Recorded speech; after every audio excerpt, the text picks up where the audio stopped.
Hey, what's up, everybody? We are back for another Beer Flow Thursday. Hopefully, you guys are feeling well out there and ready for heading into the weekend as we are here on a Friday Eve, so to speak, championship week, as a matter of way. I mean, I guess last night was the first time the St. Louis Blues won the NHL championship.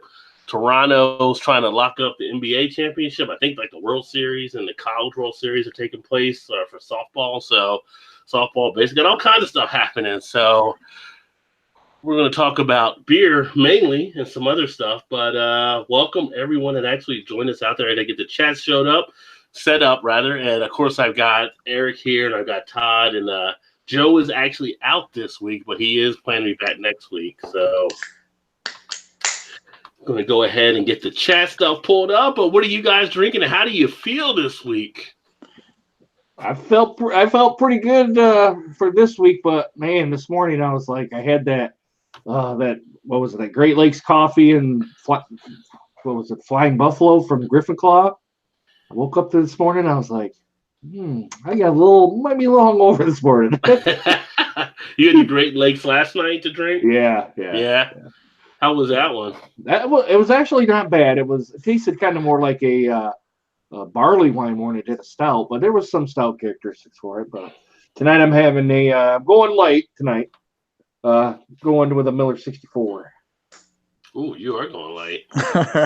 Really light. Flavored water. Yeah. I don't even know how to respond to that. I don't know if you've had a Miller 64 on here before. Is that the barrel aged version, Eric? No, this is a non-barrel aged version. Okay, you're good then. You're okay. Miller 64. And what do you got going on, Todd? I just cracked open. It's funny that Eric just mentioned that. I'm drinking. I don't think you better have a Miller 64. No, my week's been a little rougher than a Miller 64, so I got to go a little bit heavy. Flying Buffalo from Griffin Claw. This is one that Jeff Nojink sent to me. I'm just now getting around to it. I've got still got a couple left back that he sent. So since it's only about 60 degrees here today, I thought, why not? This is a good. Todd, I had the 17 version of that. Oh, okay. That's 18. Yeah, this is 18. Yep. So it's a barrel aged 9 months, 12% ABV. I don't know if it gives any other. It's got some other writing and shit on there, but the way they got it on the can, it's kind of hard to read. Or I'm just getting fucking old and I can't see anymore, which might be a combination of the both. You might need the readers. The cheaters, Todd. You need cheaters. The cheaters, yeah. The Griffin Claw seems to be a popular name tonight. Although I'm not having a Griffin Claw, I'm going to have this one that I went to the basement to the cellar. Ooh. Got the Abita, which I haven't had an Abita beer in a while, with the Bourbon Street Imperial Stout aged in bourbon barrels. That's a pretty good one from them. I like that one. Oh, shit. I don't want to drink it now because I want me to do a review on it. I think we get another one. 10% ABV. Actually, I've had this one. This is the 2017 edition, I believe. So it's been in the basement for a bit of time. And especially for the price on those are pretty reasonably priced, right? Fairly cheap. Might have been a Rajay deal. Oh. Well, we would be disappointed if it wasn't. Disappointment if it wasn't. I'm going to sit that there for a little bit longer. I just got it out probably about 10 or 15 ago, so I want to give it a little chance to get a little warmer. But yeah, mine too, but I went ahead and cracked it anyway. Yeah, but we got head coaches in the chat. He said cheers, so welcome HC Nels. What's up? Gilbert's in the house, says cheers, dudes. Go Pack, go baby. Always has to slide that in there. Brandon Gilbert's in the house, says sipping on a Jackie O's Lost Marbles IPA. Do like some Jackie O's out of Athens, Ohio. I need to do more Jackie O's. I haven't done enough of them. I need to get some more of their brews. And then a head coach says Mandy Robinson is super hot. I don't even know who Mandy Robinson is. Who in the hell is Mandy Robinson? Yeah. Mandy Robinson. Check her out, Eric. Let us know. Is she hot? Well, there's a lot of images for Mandy Robinson. Careful, knowing Coach could be a porn star. Could be. Be hearing sirens out your window here in a minute. Yeah. Vito. Like, thanks, Coach. Thanks a lot. Yeah. She's probably like an actress or a model, I take it. Let's see. Now I'm curious to see who Mandy Robinson is. Oh, now you're going to search it too, huh? Yeah, see, take a look here. There's different Mandy Robinsons. I wouldn't categorize any of them hot. Is that the one that played? Is that the one that played the? Like one of the. Goodness, she was kind of one of the psycho chicks in one of the movies. It was a recent movie. It was like I think it was a DC comic or a Marvel comic movie. You talking about Suicide Squad? Yeah, Suicide Squad. That was that was Margie Robinson or whatever. That's no Margot Robbie. Margot Robbie. Yeah, that wasn't her. Yeah. I was like, nope. Get it right, son. Get it right. No. She was the one in she played DiCaprio's wife too in Wolf of Wall Street. All right. Yeah. He's like, oh, now I remember. I do see one Mandy Robinson here. It can't be the right one. Coach is drinking again. He probably is drinking. Nah. Anyway, Coach is out there ogling women on the internet. So. Hey, I will be too. I'll admit it. I will be too. Tell Coach to put a link in the box there so you guys can click on it and see who it is. Put your hottest Mandy Robinson picture. True, very true. Yeah, Coach. Careful what you wish for, Todd. Stand for your person there, Coach. Vouch for him and put him in the chat so people can see what Mandy Robinson is. Inquiring minds want to know. But this is actually my third beer for the evening, because we went out to dinner at the Chinese restaurant, Amara Asia, the best Chinese restaurants in the city. What, Eric? I thought you were gonna say American Chinese. Really, kind of like Tex-Mex. Tex-Mex, right? No, good Chinese, and I had the Hazerade from Mirror Twin Brewing, which is a decent hazy New England IPA. But then I had the Agamemnon from Omnipolo, which is an imperial style. My wife's like, I want a heavier beer. I want a beer with some ABV in it. I'm like, you don't like those beers? And she's like, I'll drink it. Just give me one with the ABV. She must have had a rough week of work too. I get this beer. You better drink it. She's like, don't worry about it. I'll drink it. So I got two at Agamemnons, which were I can't talk. Agamemnon, which were both 12% ABV. So she liked it. Yeah, she liked it enough. She drank it all. She sleep now. Like Kevin Hart, nighty night. Night. I thought you were gonna say she downed that one and then got another one. Like I'll take another. See that one before that one, I got her one of the New Belgium fruit. I can't remember which one was the passion fruit. So she liked that one, and then when she had that one, she was good to go. And by the time we get to the house, she's already out. So. Honey, we're home, honey. Wake up. There's Urs in the chat. What up, Urs? And Urs said, Coach is a pimp. What up, Yos? And Coach's head, he is the pimp. He is definitely a baller. He is the big G. So notice there's no link in the chat yet, brother. Yeah. Urs says he likes all of them. Yeah, because Eric, I guess he sent him to plead the bourbon, BBA, plead the fifth, which he likes. So, and he's digging all the beers from what he's saying. I do like that. So, what's going on up there? You mentioned to me earlier that Dark Horse you thought might be some stuff going on, or Yeah, my mom said that she heard. Now this is just hearsay and probably jumped who knows how many people before she heard it. She says that the Dark Horse Brewery here in Marshall, Michigan. I'm sure a lot of people in the chat or people that come across this videos probably had Dark Horse beers like their Plead the Fifth. Their goodness, what's another one? That Four Elf, which is a Christmas Scotty beer. Karate, Scotty Karate. The Crooked Tree IPAs, those ones. They said they might go under because a little bit of I guess mismanagement of funds, and my mom was saying that she heard too that the canning process, or when they bought cans or something, they're having problems, paying off their debts and all that sort of stuff. So I don't know what's going on there, and that's big, definite hearsay. Like I said, you don't know how many hoops it's jumped through before she heard it, but that's what I'm hearing. So I hope it's not the truth. I hope it's just, something that's not going to happen, obviously, because I like Dark Horse beers and all that. So, but I mean, I guess if they go under, they go under. I mean, no one can save them but them. Yeah.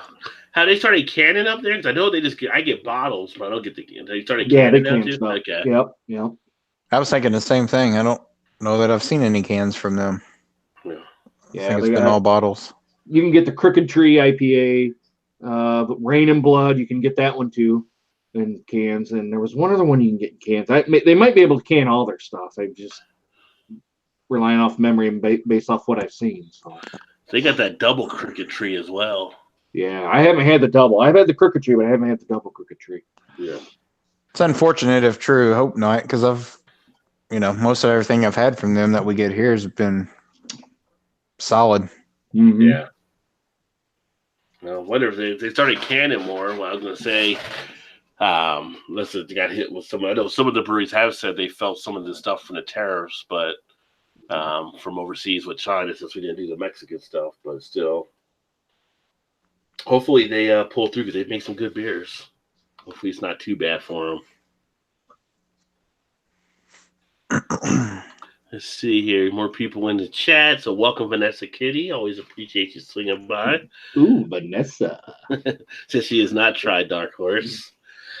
I think there's a joke in there somewhere, but I'm not going to go there. It was a Kelly Clarkson video too, something. Yeah. PA Brunus, King of the Forest was horrible, and because of that beer should go under. Paul's just throwing hate, coming out like Dave Chappelle, the haters ball. Says they especially released infected brews at a high price to be used to more hipster patrons. So F them. And Paul says, if you have the regular and double Crooked Tree, it's best to pour them together. That's the ticket. So, Paul's kind of fired up today at work, I think. Man, Paul with some hate, brother. Hate. Yeah. Would that be considered a triple tree? Mixing them together? Paul says African Stallion, and Vanessa says I have tried. So see, like I'm getting pulled into something. Here. Yep. I'm backing away. Tread lightly. Back away slowly, please. Yeah. Paul said he's actually off now, so good for him. Hey, Paul's got a night off. Nice. But boil them beers, Paul. Well, Paul's off. Paul's not drinking anything. I was gonna say. So yeah, he's. That's right. He's going through a. Yeah. Yeah, you can catch all the health crazes on Paul's channel now as he walks up mountains and chops down trees. So does he still do his what was it, paintings with Paul or something, or whatever that series was where he paints kind of like Bob Ross, where he does that or not, or did he quit that? Yeah, he still does the painting and everything. I don't know, Paul, if you uploaded a video recently with you painting on it. At least it's cheat day tomorrow, son. I didn't know you were going to have cheat days. I thought you were going just cold turkey. And just not going to do anything for a while, but I guess he's going to cheat, maybe have some. And Earth says, Orphe Joe, the cuvee, talking about mixing the beers together. Cuvee. Paul said he does need to start doing more episodes. Paul's got the painting skills. If you guys like to watch some painting, you definitely should check out PA Brew News. For sure. Earth says, all snap, son. Yeah. So he's got the good stuff happening there with the paint and everything. So I'm going to go ahead, I guess, and crack open this Abita Imperial Stout. If you can get another one, brother, get one. Yeah. But before we started this show, we were talking earlier about Todd starts to laugh. We were talking about basically Disney's getting a brewery. They're going to make a brewery in Disney, which may be the jump to shark moment of craft beer. That Disney's going to have a brewery. At that point, it's like, well, it's kind of everywhere now. But yeah, we were making some different jokes there earlier, but I thought maybe you would open with that instead. Exactly. Not to that point yet. Yeah, Eric actually set that up, the whole thing, though. So Wait, how did I set that up? you were the one talking about dads didn't want to go. Oh, yeah. True. I did. You put some strippers in there, you're good to go.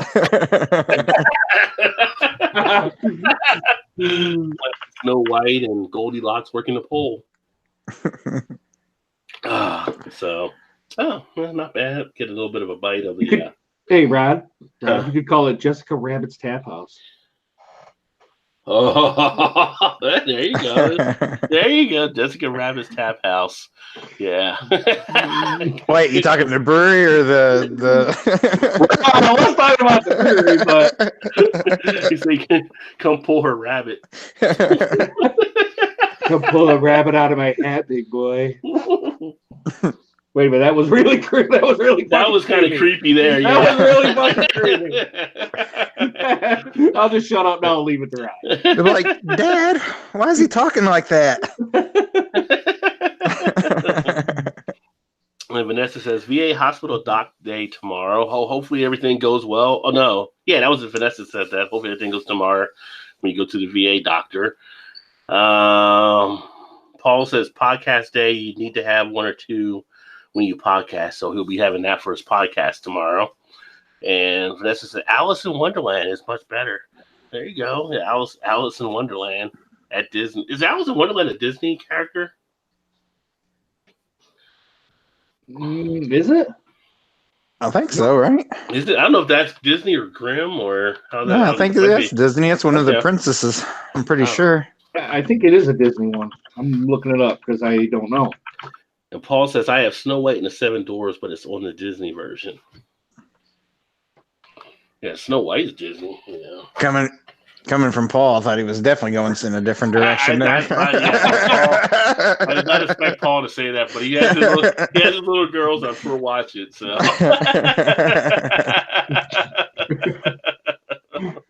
So Paul's like Snow White and the Seven Little D with some other D word or something. You never know with Paul. Oh, he said it's not the Disney version, is what he meant. Because he said it's on the Disney, but then he responded it's not the Disney version. I was going to say, Paul, probably not talking Disney there for sure. Oh, Vanessa said it's the Lewis Carroll book was a mathematician who wrote the book, nothing to do with Disney. Yeah, I knew Lewis Carroll, but I didn't know if it was a Disney thing. Huh. Head coach says, where's the Beer Patrol? He's out sniping for other half right now. And he said that Paul says, sorry, my kids watch horror films. Yeah, that doesn't surprise me, Paul. That does not surprise me, you know. You see your daughter's in class. It puts the lotion in the basket. It puts the lotion in the basket, lady. Scaring the other kids. Yelling at the teacher, I got your dog, mister. Yeah, so Joe will be back next week, HC. But I saw that. I forgot who it was that showed me that Disney was going to have that out there. And I saw, I didn't realize, I guess there's a good amount of colleges where you can't get beer at the game or whatever, but Texas A&M is going to be the first SEC school to have beer and wine at their games at the general section. So starting this season. Yeah, a lot of the Big Ten's doing it this year too. Yeah. Are they done? I didn't hear that. 7 schools. I know Indiana's one of them, so we might actually have more than 10,000 fans after halftime at the football games now.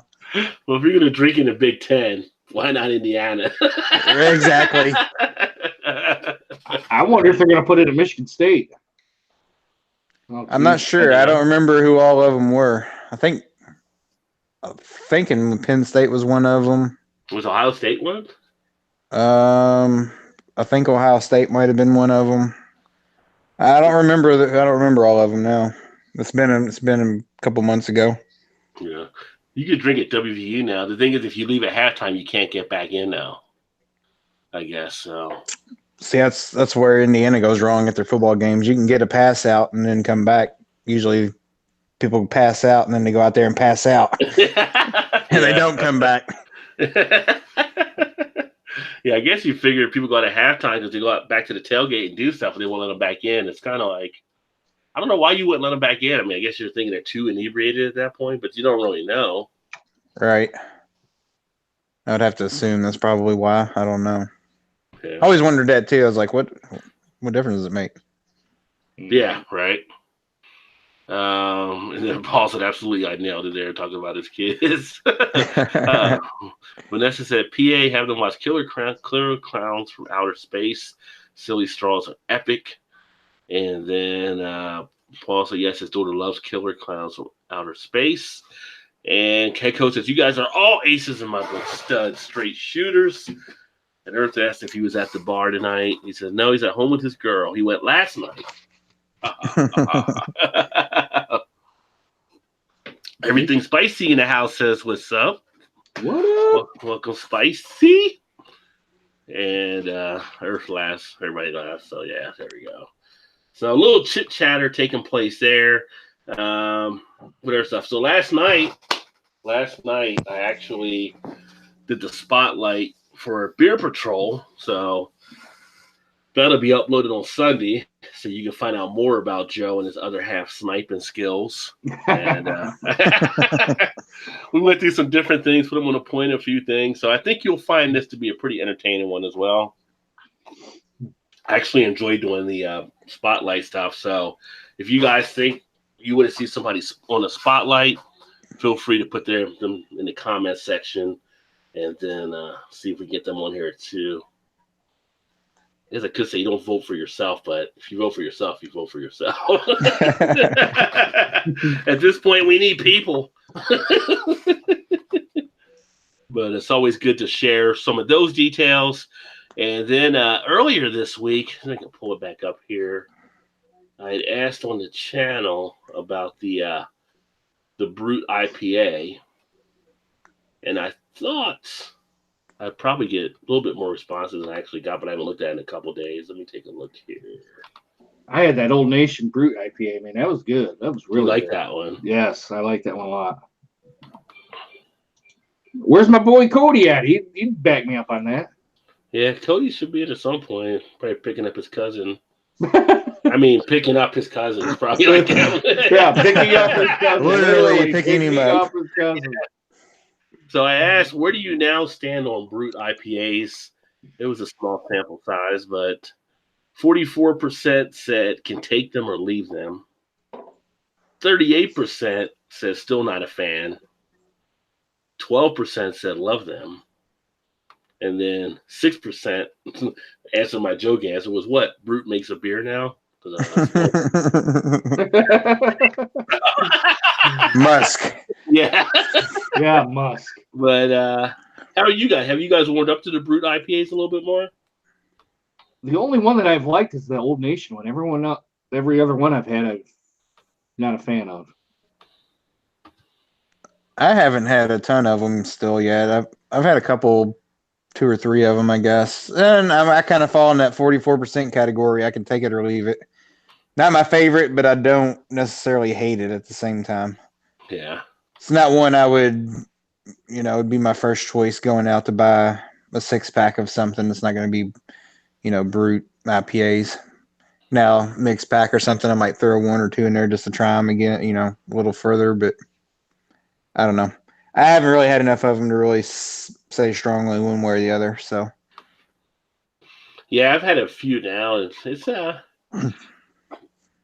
it doesn't really wow me or anything like that, but they're not bad in my opinion. The ones I've had have been pretty good. I think the best one I still have was the one when I went to Black Cloister up in Toledo at the brewery on draft. But outside of that, the one from Sierra Nevada wasn't bad for being one of the major, kind of breweries. But like anything, you're going to have a mix of stuff that's being done by these guys. So we can't let one really sit, make it your decision, because you could have one that's not that great and then get another one that you actually really like. So, and then Paul said he voted that take it or leave it when he did the vote. And lost my page with the comments here. And then Earth said if they were cheaper, maybe. I guess some of them, well, depending on where Earth, you're in California, so I don't know how much cheaper they're going to get for some of this stuff. But I guess that some places, maybe they're charging a little bit more for the brewed IPA than some of the other styles.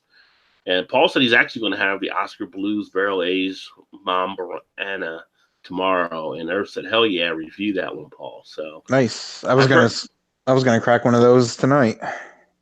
yeah, I heard that that was a pretty good one. I haven't seen it here to try it yet, but you should review it, Paul, if you can.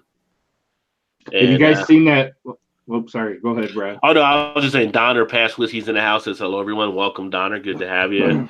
Cheers. And then Vanessa says she has to leave at 4:30 to drive to the VA tomorrow, which sucks. So Really? that is early. What were you going to say, though? Have you guys seen the Brute IPA by Old Nation down where you guys are at? Not yet. I haven't. The only one that's really getting Old Nation here is Jungle Jim's. I haven't been out there since I went on that last trip. I don't know. Are you getting Old Nation where you're at, Todd, yet? Or are you seen it like Louisville or over in Indiana? No. Okay. I haven't seen them in either place. So they might not have jumped to Kentucky even. It might just be Ohio right now. Yeah. That's kind of what I'm thinking. But what's the other one, Old Nation, they have and everybody seems to be drinking now? The you mentioned it, Eric, the other day. Like, what was it? they began with an S or something. You don't remember. Blue. It's not coming to me. It's not coming to me. It's whatever the one they just came out with a little bit ago.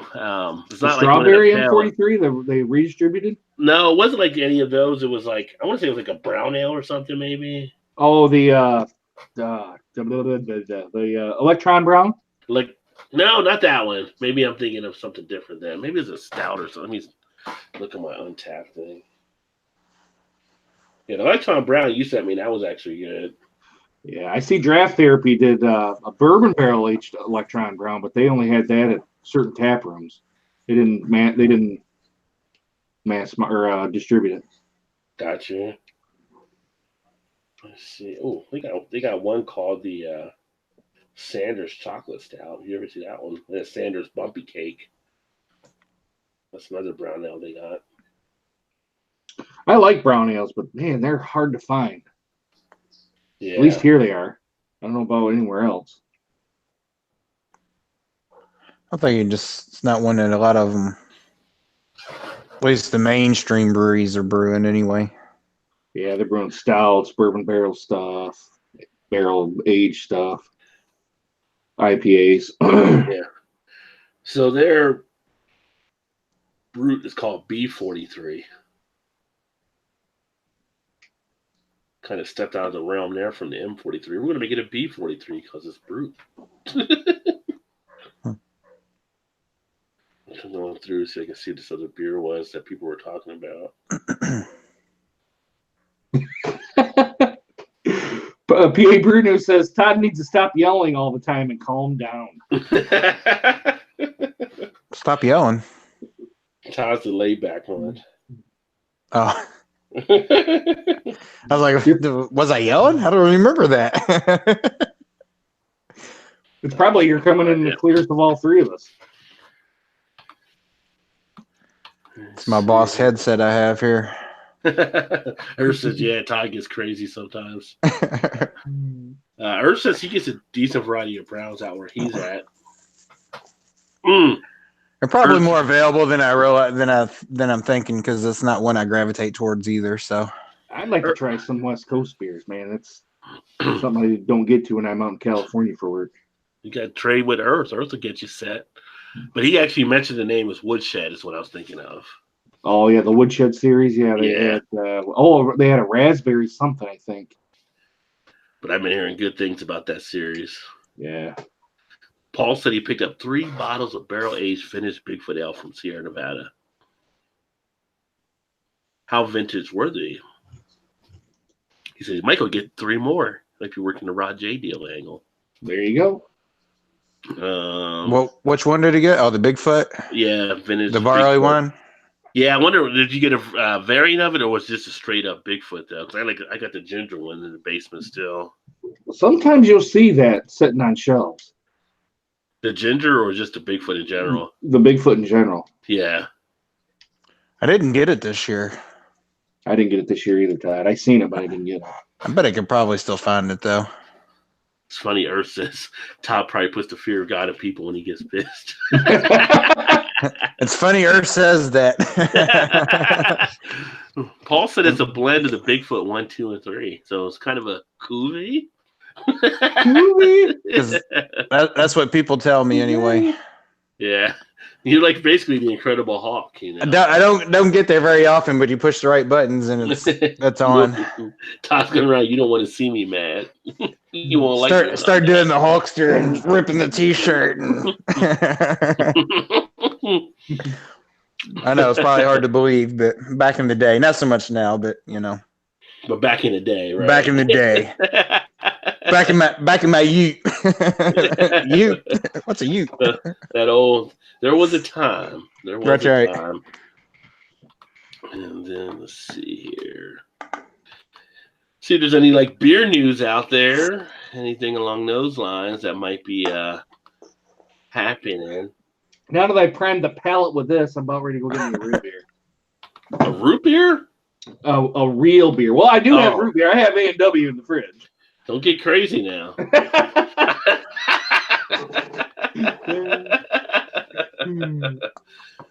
What do you guys think of this trend now? I'm seeing more and more like beer floats being done at bars.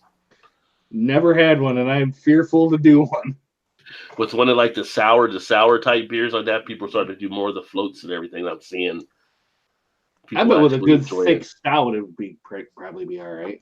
Well, I did a root beer float when those Not Your Father's root beers were first hitting shelves. That was actually pretty good, but diabetes for sure. Yeah. Wolford Brimley in a glass. I popped it open and poured the ice cream in, and he was knocking on my door. I was like, "Oh shit, what'd I do now?"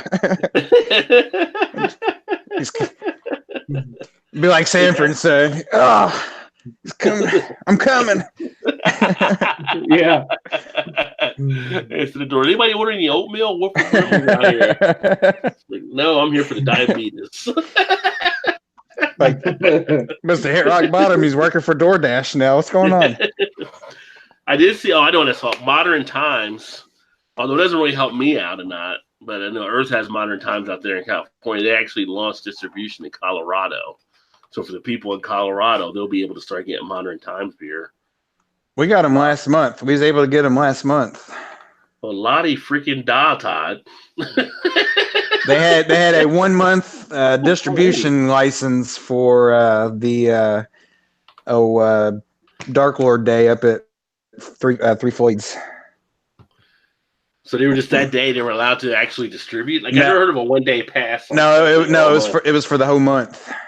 Yeah, but even a month pass, like you get a month. I know, because our local liquor store here had them, and he put on, he always posts on Facebook new shit that comes out, and he's like, it's limited. It's only going to be here for this month. Come and get it before it's gone. It's never coming back. So when I went and got a couple cans, I was like, well, so what is the deal on this? How do you get it just for 1 month? And they're like, oh, they got a 1 month license for Dark Lord Day up at Three Floyds. So they have to they can't just get like a 1 day thing like you were saying. It had to be for like a whole month. I'm like, wonder why breweries don't, wonder why people don't do that more. It must be really expensive. I'm not sure. Yeah. Seemed like more people would do that. Hey, just distribute for a month and get a shit ton of beer out there and sell it all, Might have been a way for them to help test the market too. So, but that's true. I was thinking that too. Maybe if they're coming to Colorado. But it's like your Modern Times. People know who you are. I think you're going to do okay. Right. But you never know. Yeah, because I was even messaging Earth about it when they first was hitting the shelves, and I was like, I sent him a message and was like, hey, are these anything worth getting? Well, I think we had 6 different ones, mostly IPAs, but I think we did get a stout or a porter or something. Yeah. I've always heard good things with Modern Times, so, if I ever get back out to California, I'll definitely be bringing some of them back. Yeah. And the stuff we got, he was like, yeah, there's a couple of them that's pretty decent, worth picking up since you'll probably never get it again or, in distribution for a while or whatever. Yeah. But it's like, it's just kind of their base stuff. He said they do a lot better stuff like most breweries do that you can't get, in distribution. But so I did pick up 3 or 4 singles of them. I tried to get one of each, but I didn't actually get all of them. Because you got enough to get a nice sampling, I'm sure. Yeah. And they were all pretty, they're all pretty decent. Yeah. Yeah, Paul says, sad to hear Council Brewing is closing. I never had their beers, but I did hear about them actually going to close as well. I guess they had a pretty good following. Paul said he'd like to have tried more of their brews for sure. And Paul said Modern Times hasn't been doing too much for him. He enjoyed abnormal ales more. So I just think that I don't know how much the hype actually held up. It had a lot of hype around Modern Times. But I never had any of their beers. There was an interim piece that actually just came out a few weeks ago, but I shared on the Facebook page. And this is something I have never done. Now, Todd actually has done it now. I don't know if Eric, if you've done it or not, but it's beer lines and what they say about the culture of craft beer. So I don't know if you guys saw that on the Facebook page. There was an article talking about the craft beer lines and stuff like that and the things taking place. And as far as like waiting for a release or? Yeah, like waiting for a release in line. Talking about the subculture, kind of the people in line is like kind of a elite type feel possibly in there. I don't know. It's just some different conclusions that were drawn in the piece that was actually done there. But it's just, but it's also what people care about, the beer and want to be part of it and stuff too. So there's kind of like a part that's kind of an inclusive type thing as well. So yeah, a lot that I find or seem to find in the beer world for sure is kind of like everything else. People always want what they can't get, but then once it's available, it's not that big of a deal anymore. Like certain brewery, like Modern Times coming just for the month or whatever, it was great. I got to try them, and and then you get wide distribution of certain ones, like Cigar City, for instance. I'm not sure that I've actually even bought anything from Cigar City since they've hit distro here. Yeah, I haven't since we've gotten them, really. I mean, I've had a couple of their things on draft, and I haven't picked up any to do any reviews on. There's so much beer here, Todd, in Michigan. It's like, why do I don't even have to buy it at the bar or at the bar. Right. Excuse me. I don't really have to buy it in the store. I can go right to the bar and try it. Yeah, I think that's what you find with just about anywhere this time. Yeah. Oh. What was that? Somebody hit a bass note. Motorcycle went by. I was gonna say it sounded like somebody. Yeah. But it's funny that you bring that up, Rod, because I was just looking at one of our local Facebook groups here, Beer Snobs, Louisville Beer Snobs, and they were talking about 450 North because they're expanding their brewery up there, and they were saying, they were just kind of making a joke about it, like how I've told you guys, like people that go up there and stand in line, most of them, I don't want to say despise, but most of them think 450 North is shit, but they get them because they trade so well. Mm-hmm. And people were kind of making fun of them, going, okay, well, they're going to be able to brew more barrels now, so you may not have to stand in line quite as long. And everybody's like, oh, yeah, but now it's going to devalue them. They're not going to be worth as much. And they're like, you can't have, you can't bitch about not getting any and then now bitch about it because there's going to be too much. Like, you're not drinking them anyways. What difference does it make to you? Yeah, now it's like you're just bitching a bitch. Yeah, exactly. And then somebody else comments like, "Oh no, they're expanding more for their distribution and stuff, not for their every 3-week, tap room only release or whatever." Right. So it'll be interesting to see what happens if that's actually going to be the case. But and some of those comments were true. It's like a lot of people do kind of fall into that where, hey, I want to get Firestone Walker. Oh, great, they're coming. And all of a sudden, I'm not, you're not buying any of that because you can get it other than their specialty stuff. Yeah. But like our local store here, the owner I went to school with, he's like, but if you don't buy the mainstream stuff, they're not going to send you the specialty stuff. Like you have to buy so much of the distribution stuff before a lot of the breweries will, before they'll even send you an allotment of, Right. whatever. You gotta get some of the core stuff before they get you. Right. Right. And if you're not moving that much stuff of their core stuff, they're not going to send you the specialty stuff that everybody else standing in line to get. Well, and to that, Todd, I'll just pick on Goose Island. To me, Goose Island stuff is pretty bland. We'll make the base stuff beer better, so we buy it so we can get the specialty stuff. That's a very good point, because that's a good one too. On Black Friday, he only gets maybe a case 2 at the most of Bourbon County, just regular. Don't get any variants, just a regular. And he actually got so mad at him at one time that he kicked out Goose Island altogether. I was story. He's like, I'm just not going to buy it anymore. He has since gotten it in return, but like you said, Eric, if you're not moving them, and the only way to get any of the specialty stuff that people actually want is to buy the base stuff that nobody's going to buy, what's the point? Yeah, that's the only gripe I have with Goose Island. Make the what is it? Their green line and their Goose Island IPA and the 312. Yeah. Make that beer better, so we can purchase it because we think it's a good beer, and then we can get the specialty stuff. Because as an owner, you can't. The breweries can't expect an owner to buy something that they're not going to move off the shelf. Why would you take up one shelf space, and why would you put money in inventory of something that you can't move? Yeah. Well, I agree. Especially especially if it gets to a point where they're 6-7 months old and they're still sitting on the shelf, and then nobody's going to buy them for the most part. Well, Paul's right here in the chat. He says Goose Island is shit. Well, I kind of agree with that a little bit, because it's the beer's bland. The beer is very bland. There's no real taste to it or body or anything like that. Make it.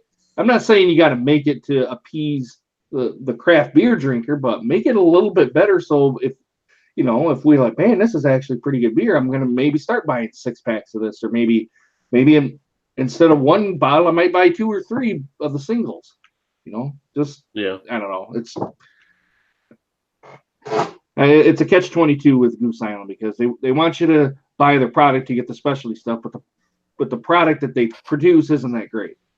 Right. Yeah. Right. You don't want to buy an inferior product, Yeah.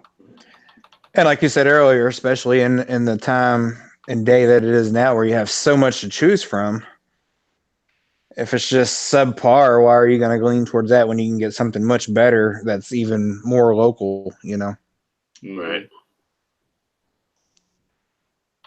It's good points.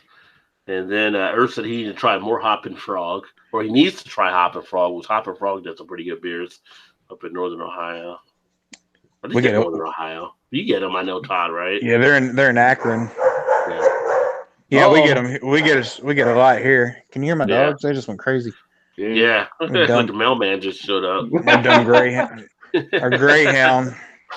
Yeah. So she goes out next door. Our next door neighbor has like 4 or 5 little bitty dogs, and she wants to go out there and kill them every time she sees them.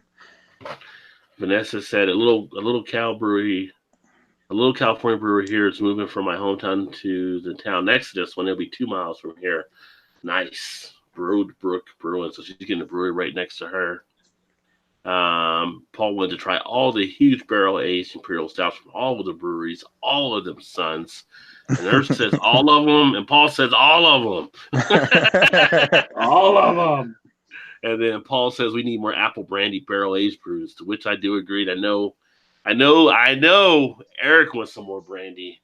Yes, I want a brandy barrel-aged stout. Dude, that one was off the chain, brother.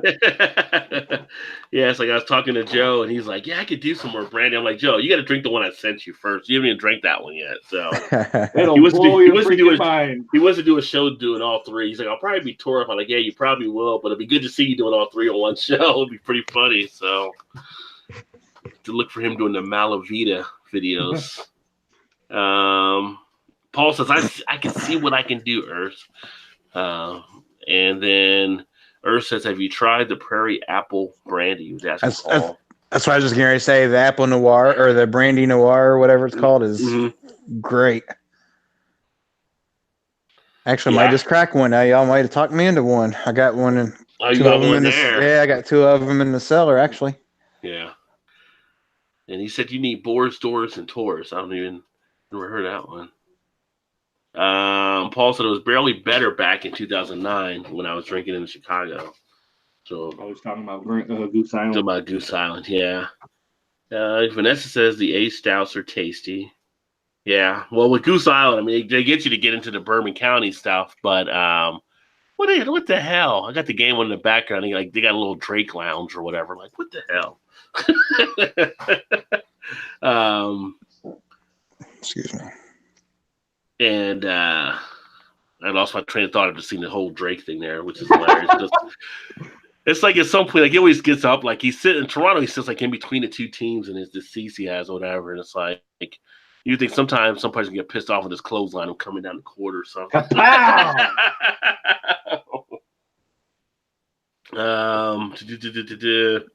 Vanessa, I don't know if that's an ace out. And then Paul said the worst part around here about bringing specialty beers is in the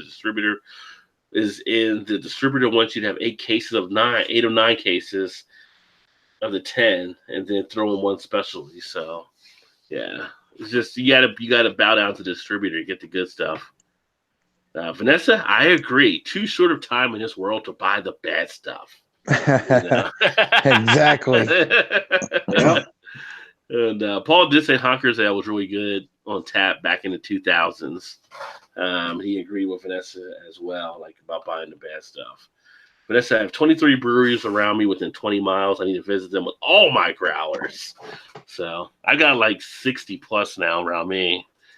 That would take a little bit of time. Earth said one of Paul's best reviews is the Taurus. Little shout out from Earth to Paul and that review. I'll check that one out. Yeah, I never heard of those brews before, so there's just so many beers, so many breweries out there. It's tough to keep up on them all. It really is. With all the change and everything that takes place on a lot of the things too. And then let me see here. I'm gonna pull up some of the beer news. Go get me another brewski. I'll be right back, guys. All right. I think Joe actually mentioned, I think on his channel, he may have the Natter Day going up here pretty soon too. So it'll be interesting to see what he thought of that one. I still got to pick one of those up. Yeah. I'm telling you, it's better than I think people are going to think it actually was. Here's a new thing. Wasted on Rice Krispies. Cereal becomes craft beer. So the whole cereal craze is in effect, it seems. Let's see here. Seven Brothers Brewery. And they are, where are they out of? My computer scrolls for me here. Speaking of the cereal beers, Rod, my brother went to Listerman on Saturday and got the Fruity Pebble one that they put out. What do you think of it? I haven't got it yet. He comes into town tomorrow. Okay. So he hasn't told you what he's tried it yet or either, or? I don't know that he had that one, and then they had another one. It was a Berliner Weiss, and he said it was really good. So he picked that one up for me too as well. Nice. I should try to get over there. Actually, I might try to get there Saturday if they have anything left. They got Braxton has a, what's the one they got coming up? French toast beer coming out Saturday. Braxton does? Yeah. Oh, nice. So I might get over there and see what that was all about. It's not part of one of the dark charge as a base beer, is it? No, this is one of the Braxton Labs small batch when they're doing. Oh, okay. But Seven Brothers, they're in Eric's territory, Battle Creek, Michigan. Yeah, Battle Creek's not far from me. They came out with 3 different ones. They have the Sling It Out Stout, which is made from Kellogg's Cocoa Pops. They have the Throwaway IPA, which is made from Kellogg's Corn Flakes. And they have the Cast Off Pale Ale, which is made from Rice Krispies. I had heard that Kellogg's was going to try to send some, Kellogg's Corn Flakes to a brewery and see what they could do with it. So they must have done something with it. Yeah, on the one they're saying here. What's the brewery name again? It is Seven Brothers Brewery. I'm going to check those guys out when I'm over at the casino. And it says each one is made from discarded grains created in the cereal cooking process, still packed with taste and flavor. The rice-based flakes don't quite make the grade required to get into the cereal boxes. So kind of the rejected flakes, so to speak, or Rice Krispies or whatever it may be. How close is that to you, Eric? Oh, sorry, Rod. Around. No, it just said it. Go ahead, Rod. No, it was just saying the cornflakes replace some of the wheat grain in the beer mix during what's known as, of course, the mashing process, and the Rice Krispies and cocoa replace malted barley in their brands. Huh. To the casino, it's about an hour. And I'm checking on to say where these guys are out of. I know Battle Creek, but they say you can get singles, 6-packs, 12, and variety. So you could probably get a 12 with all three. Not frickin' Manchester, England, Google.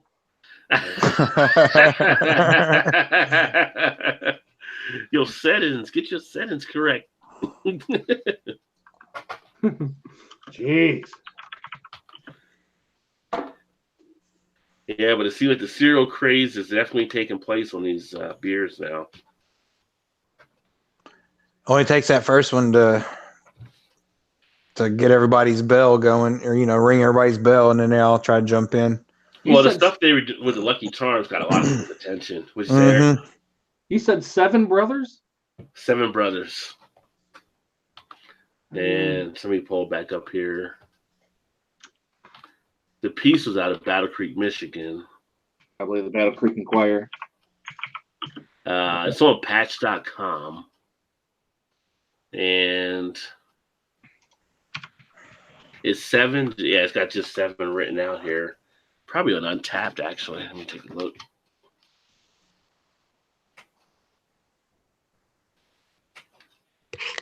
I was going to say somebody can pull up Untapped and see if it's on there. Yeah, I'm not seeing. Yeah, it's got a 7 brothers, but the T is a 7 in the name. Is what it is. But yeah, they are actually out of. Oh, you know what? They are out of actually Manchester, England. But the piece at Battle Creek, Michigan, so that's where the piece, I guess, was submitted about them. Oh, okay. So maybe we don't get them here. So it'll be a little further than an hour for you, huh? Yeah, just a little bit. Just a little bit. But Eric's going back over, so. Well, I hope I get to go back over. We'll have to get it to our international correspondents, Craig or Peter over there, Dean, one of those guys, see if they check them out. Let me see if it's being released here. Yeah, it says the beers will be offered at various pubs and beer distribution places in England, but will not be sold in stores in the U.S. They can be bought online. Yeah, so we don't have them here. So Kellogg's is sending it over to England. What's up with that? Yeah, really. What's up with that? Freaking exporting our stuff out of the country. What the hell, Kellogg? But do those cereals actually get anybody excited to be in a beer? I get Kellogg's, they're post excited, or General Mills. Rice Krispie, cornflake, like. I mean, they weren't like 3 of the cereals I would have chose as a kid. I mean, just buy Miller, just buy a Bud Light or Miller Lite, you're gonna get the same thing. You're not missing anything here. Sorry, bro. Sorry, man. Yeah, so you're not missing too much probably there, especially with the rice and stuff. Well, at least with like the Fruity Pebbles and the Cinnamon Toast Crunch, you get a little bit of a adjunct flavoring or something to it, at least, fruitiness or the cinnamon or whatever. But to me, like Rice Krispie treats, unless you add sugar to the milk in the cereal bowl, it doesn't very much flavor to them. It's like make a sour Fruit Loops or something, make something else different along those lines. Well, you could have brought it to Bell's, and I bet Bell's could have probably done it. Mm-hmm. Being close to Battle Creek, my goodness. Come on. Larry Bell will try anything. Yeah. Like Mikey, he'll eat anything. life cereal. Yeah. That'd be really, and Mikey would be. Isn't Mikey ended up dying at some point, didn't he?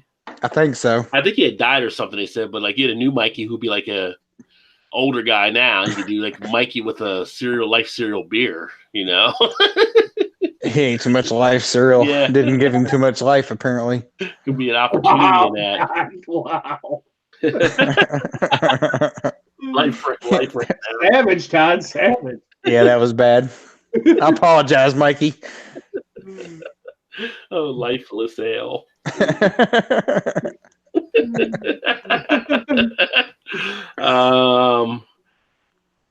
Paul said the barrel aged Taurus, the Tyrant, triple oatmeal raisin imperial stout.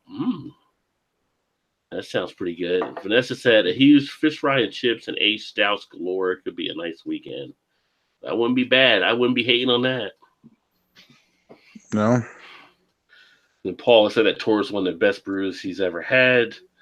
Paul says just thinking of it makes me smell it just from memory. Oh my God, it was good. And so he said it was like Goose Island, Bourbon County on steroids. I remember Todd. I remember Paul saying he was like, "This is better than Bourbon County." Yeah. Earth says good food and great beer, glorious. There's one from. Have you guys had the glorious from Lord Hobo? Mm-hmm. Nope. No. Okay. If anybody's had, I'm kind of curious what you guys. I thought that was one that was hyped up too. That wasn't living up fully to the hype behind it, but it was good, but it wasn't as great as I had heard it was going to be. Or the boom sauce, which was good, but not as great. Yeah, I had the boom sauce. It was decent. Yeah. Not anything that would, that stand out to like, oh, I got to have that again. But Let me see. And Vanessa, look at Vanessa. So she said she was looking for that one here, talking about the other beers, and then she said Eric Miller Lite ? Touche.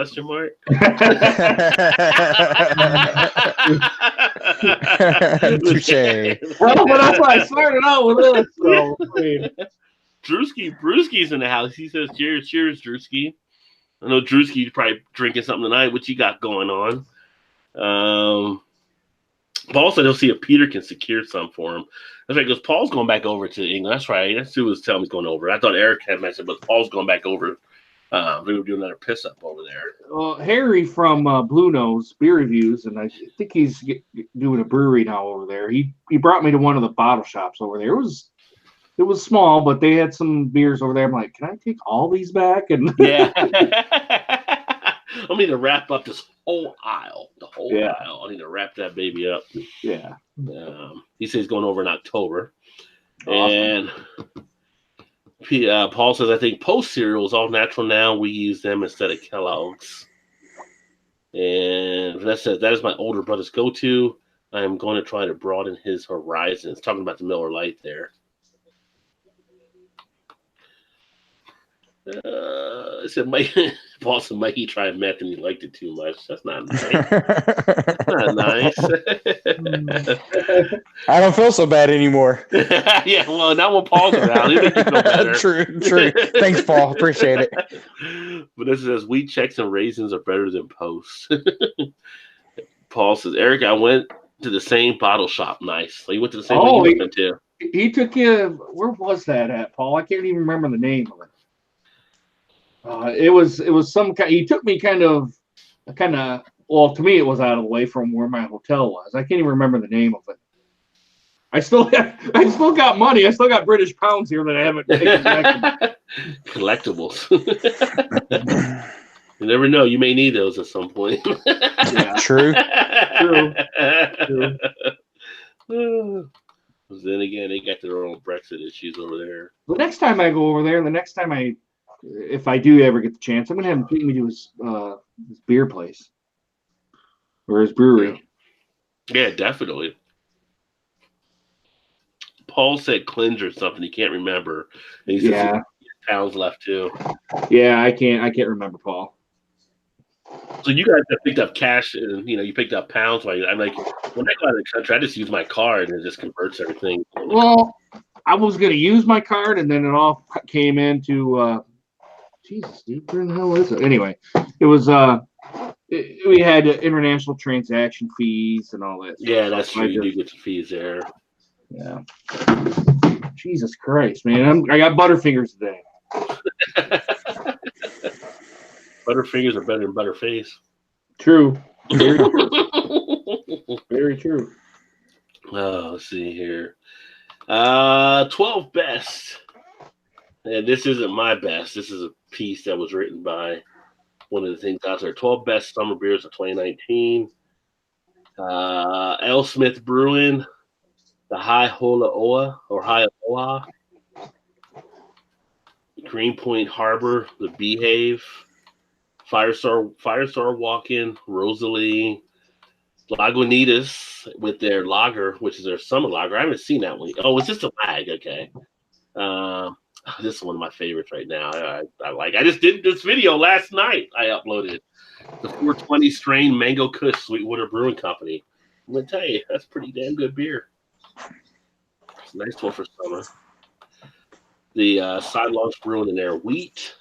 Left Hand Brewing, Wills Goes Around. And this one is New Belgium and their Mural Agua Fresca Cerveza. That's a new one I've seen. 21st Amendment, the Hell or High Watermelon, which is actually pretty good. Yeah, that one is actually pretty good. Athletic Brewing Company, the Run Wild IPA. Another New Belgium one I haven't seen, the Juicifer IPA. Kind of a cool label. It's part of the Voodoo Ranger series. I haven't seen that one either. Yeah, I haven't seen that one either. Well-Being Brewing Company, the Victory Wheat. So those are some beers out there that might be good for summer drinking for people that are taking. I should have got some of that Mango Kush again tonight. That can easily be one I can just keep in the fridge. That or the 420 G13. Both of them are pretty solid. Any beers you guys are liking for summer right now? I like that El Goes from Avery. That was really good, I thought. I still got to try that one. That one actually last year was seen as being a pretty good one that caught a lot of people off guard too. Yeah, I haven't seen that, or I haven't had that one either. Yeah, that's supposed to be a really good one they have. And it's pretty sessionable. I think it's like 4.1, I think is what it is. 4.1. Yeah. Well, it's come in 6-pack cans. Yeah, 6-pack cans. Okay. That's what I was thinking. I've seen them. Are those the ones that are like in a solid white can or something? Yeah. Okay. Got the skeleton on the front, skeleton head, skull. No, they took that off. Why did the skull? The skull was pretty cool. At least I didn't see one when I had it. Interesting. Okay. Richie Z, what's up? Greetings, Rod, Eric, Todd, and beer friends. Welcome, brother. What's Cheers. up, Richie? And then Aussie Outlaws in the house. Welcome. Says good day, guys. Down under. What's going on, brother? Whenever I say down under, I just can't help but to think of the Men at Work song now. There's certain things just get stuck in your head when you hear things. It's like, oh, I remember this reminds me of this, or that reminds me of that. So I do think of that every time you hear that, though. From a land down under. Yeah. I used to like Men at Work when I was a kid back in the day. Although when I watched the MTV video, I know it's going to sound bad, but the one guy's eye did freak me out a lot. I don't know if he had a glass eye or what, but it's like his eye would Sammy Davis like twitch or something. I don't know. It was just I know it sounds bad. I'm a bad guy in that regard, but I'm just being straight and real with you people. That's all. Just being real. That's how I do. It was kind of freakish. Yeah. Well, it was zoom in on his face. So it was just like it's his face, and it's like I mean, I can only imagine how it would be today if they did with HD. I mean, luckily MTV stopped playing videos. You don't have to deal with that. So. They have an MTV Classic. They do have an MTV Classic. Oh yeah, I know. You get the classic, which you can watch the old school service. Yeah. Yeah, they put that like on their next high band. You got to pay for that kind of stuff. It's like, why would I pay for that now? Now I can just go to YouTube, watch any music video I want. True. Like I'm not going to pay for your service, I think they just added it to our subscription, so we didn't pay anything extra for it. Yeah. Shannon was scrolling through one night. She was like, "Oh shit, we've got MTV Classic." So laid in bed and watched it for like an hour straight. I was like, nobody liked the 80s videos then. You're not going to like them now. Well, I was going to say, because we were around when we had like MTV playing videos, so to speak. Like when you were younger, like what videos did you like on there? What videos like caught you off guard, or what kind of freaked you out, or what were like some of your favorites? I like Yo MTV Raps and Headbangers Ball. Yeah, but what videos, like what groups, like Oh, like I always kind of dug the Thriller video for sure. yeah, but that was like Yeah. 20 minutes. You had to watch that damn thing. Yeah, that was like a mini movie for sure. But it's like I remember like one of the earlier ones, like the Billy Idol White Wedding was one I used to like watching Oh that yeah, one. yeah. anything by Twisted Sister freaks me That's what I was out. just getting ready to say. Yeah. Twisted Sister. The And then I always what, liked David Lee Roth videos, Van Halen. Hot for Teacher. Yeah.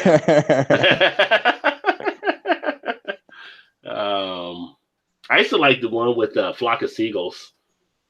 The guy be playing like a 3-level like keyboard stand or whatever when I was a kid. Oh yeah. Yeah. He's like, I was playing on keyboards. Janet Jackson with the Black Cat video. Mm-hmm. That was yeah. I always like the Weird Al Yankovic videos too. Right when I heard Black just because Cat, they were funny. that image came right in my head. Yeah. And a pleasure principle too. So yeah. Sheena Easton Sugar Walls was another one. Was the Apollonia 6 and Nasty Girl, Vanity 6 and Nasty Girl. Purple Rain video with Prince, that was one. Yeah. You almost had to sing along with Morris Day and the Time when they did theirs, you know. There was one, like, I remember the one with the Cars had one, which was pretty cool. Brick in the Wall, Pink Floyd. The ZZ Top so many. The ZZ Top ones were always good, like the Legs and Sharp Dressed Man. Yeah. ZZ Top's one of my favorite bands. Yeah. Spin the guitar on his. Yeah. I can remember Bryan Adams cuts like a knife. That's the only thing after that it went south, but you know, I remember that one. John Cougar, Jack and Diane. Mm-hmm. That was actually on the channel the other night. I was like, love that song, but the video just was like, really? Yeah. I remember not many of them hold up to date now. This is Pat Benatar, We Are Young, Heartache to Heartache. She's run away on the bus. God, back then it'd be like it was like a story in the video back in the day. It's like you the whole storyline pulling together. Mm-hmm. I remember like Billy Idol with Rock the Cradle of Love that introduced the world, like Alicia Silverstone. Yeah. Yeah, I used to watch a lot of I was being into music. I was watching a lot of the music videos. And what was the video that what's her name? It was on Friends. Was in the crowd in one of those videos that she became Courtney Cox. Yeah, she was in the Bruce Springsteen, I think. Was it Bruce Springsteen? Yeah, I think you're right. Yeah. Yeah. I was just in the crowd or whatever, the stage, front row of the stage or whatever it was. Yeah. Those were good times, fun times back then. Watching some of those. And then they have some of the videos come out. They're like, it's banned from MTV. How do you get banned from MTV? The video never played there. Right. Oh, you mean the channel that plays videos but doesn't play videos? That still calls themselves a music channel? What? Right. Mm-hmm. I remember watching the Kiss movie as a kid. Back when they did the Kiss movies, like the NBC Sunday night movie. Like they were in an amusement park or something they did, yeah. I don't remember that. I do. Yeah. Well, I was like, what in the hell is that? You're a millennial, Todd, so you know. Right, oh yeah. I remember watching that and thinking, I forgot. Yeah. Speaking of crazy stuff, I was watching this past weekend. I saw they brought back late at night when you're watching stuff and you're just flipping through. Like I'll flip on a cartoon channel once in a while. And I saw they brought back Mike Tyson's Mysteries or whatever. I don't know if you guys ever seen it on the Cartoon Network channel. Did they really? Yeah, they brought it back for 2019. So I had the new episodes on it. Mike Tyson's Mysteries. Yeah, was it any good? It was pretty funny. It was a cartoon. It was pretty funny. He was going back to a mystery. He got hired to go find out something was going on with one of the Arabian princes. And so Mike Tyson said, "We can go in, go inside the bike." Like they always talk like everything, like the old movie of Randy Quaid when they made him shrink down to go in. So they made him small. He's going through the body and everything. It was pretty funny. Yeah, it's hilarious. So, and then they show him actually on there, like not the cartoon, but him like doing different parts and stuff after the show's over. So I guess it's his show and everything he's doing. Yeah, That's funny. let's see here. Let me go see some of these comments here. Raz is in the house. What's up, Raz? He's at Thomas Dolby. I remember Thomas Dolby on there too. Blinding me with science.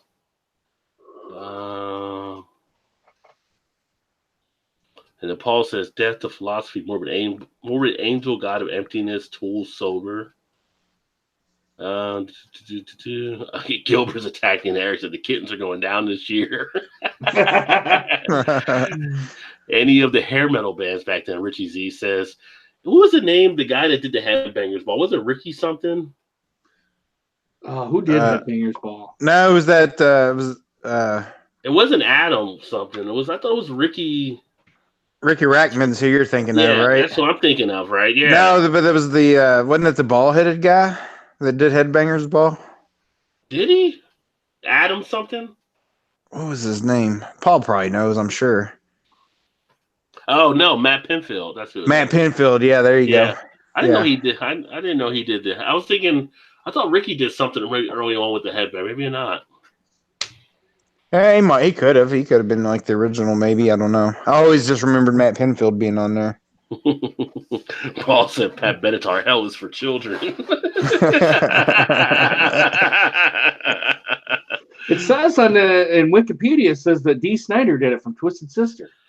Maybe he did it at a certain point then. I don't remember Dee being there originally doing the Headbangers Ball. Yeah, so do I. Do or don't?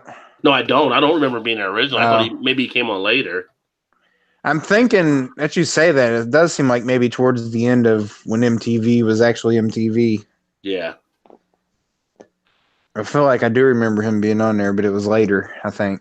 And it says, as its premiere was hosted, or in doing so, MTV expanded the format and did more live interviews. I remember him doing that. And then it was at its premiere, it was hosted briefly by Kevin Seal and then by VJ Adam Curry before ultimately settling on Ricky Ratchetman. Yeah, see, that's like Ricky. Yeah, see, yeah. Well, what did Matt Pinfield host then? I thought that was Headbangers Ball that he did. Well, Matt Pinfield hosted.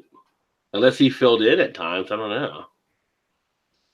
There you go, Richie. Richie says, "Kiss meets the Phantom of the Park." The whole movie back in the day. Yeah. Phantom of the Park.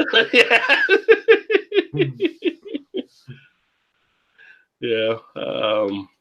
And Paul said, "Yeah, that was funny shit, Rod. Someone dies horribly every episode." Talking about the Mike Tyson. Vanessa says Pat Benatar is good. I like Pat Benatar. Actually, when I was really young, like, what was it? The I Love Rock and Roll? No, that was Joan Jett. That was Joan Jett that had that one. I like that song. But I like Pat Benatar, too. I Love Rock and Roll. That was... Yeah. I love rock and roll. And then Weird Al did I Love Rocky Road off of that. See, I always liked his videos just because they were funnier and shit. Yeah. He did the I'm fat video, like instead of I'm bad.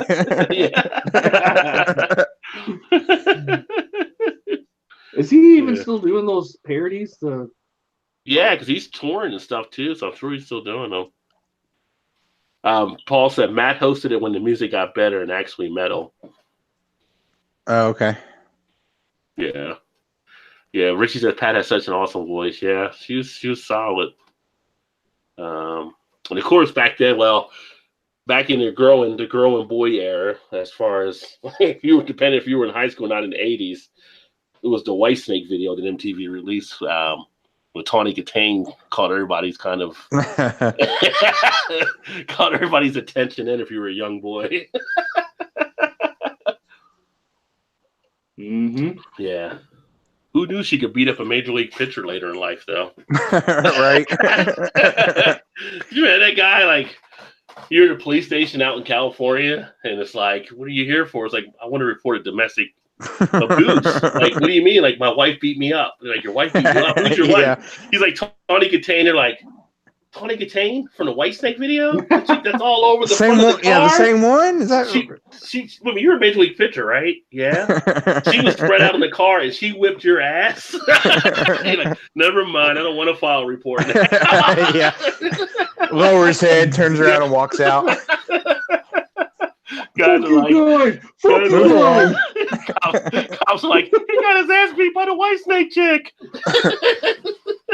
So the officer's going, come here, you're not going to believe this. Listen to this. They're calling their wives. This guy just walked in and got his ass beat by Tawny Katane, and the wife's like, the White Snake chick? Dang. Yeah. And that's why we never hear of Chuck Finley anymore. Put that on his gravestone. Here lays Chuck, the guy who got beat up by the White Snake chick. Yeah, that was, we shouldn't laugh at the messages because it does happen to men. I'm just saying. That's true. You got beat up by the chick that was, pretty much the 80s chick on MTV at the time. Yeah. But funny stuff. Let's see here. I'll be back. I'm going to grab another beer. All right. So Raz said he just got a mixer of the New Belgium Juicifer. So let us know how that tastes and everything. I haven't seen it here yet. So, and I still haven't picked up the Voodoo Black. I don't know if anybody else has seen that as much, but here we have the Voodoo Black as well. I've seen it. I just haven't picked it up. I think New Belgium does not great stuff, but it's solid. Yeah. See, I was going to bring up, but Paul said downtown Julie Brown and a fake accent all day, sons.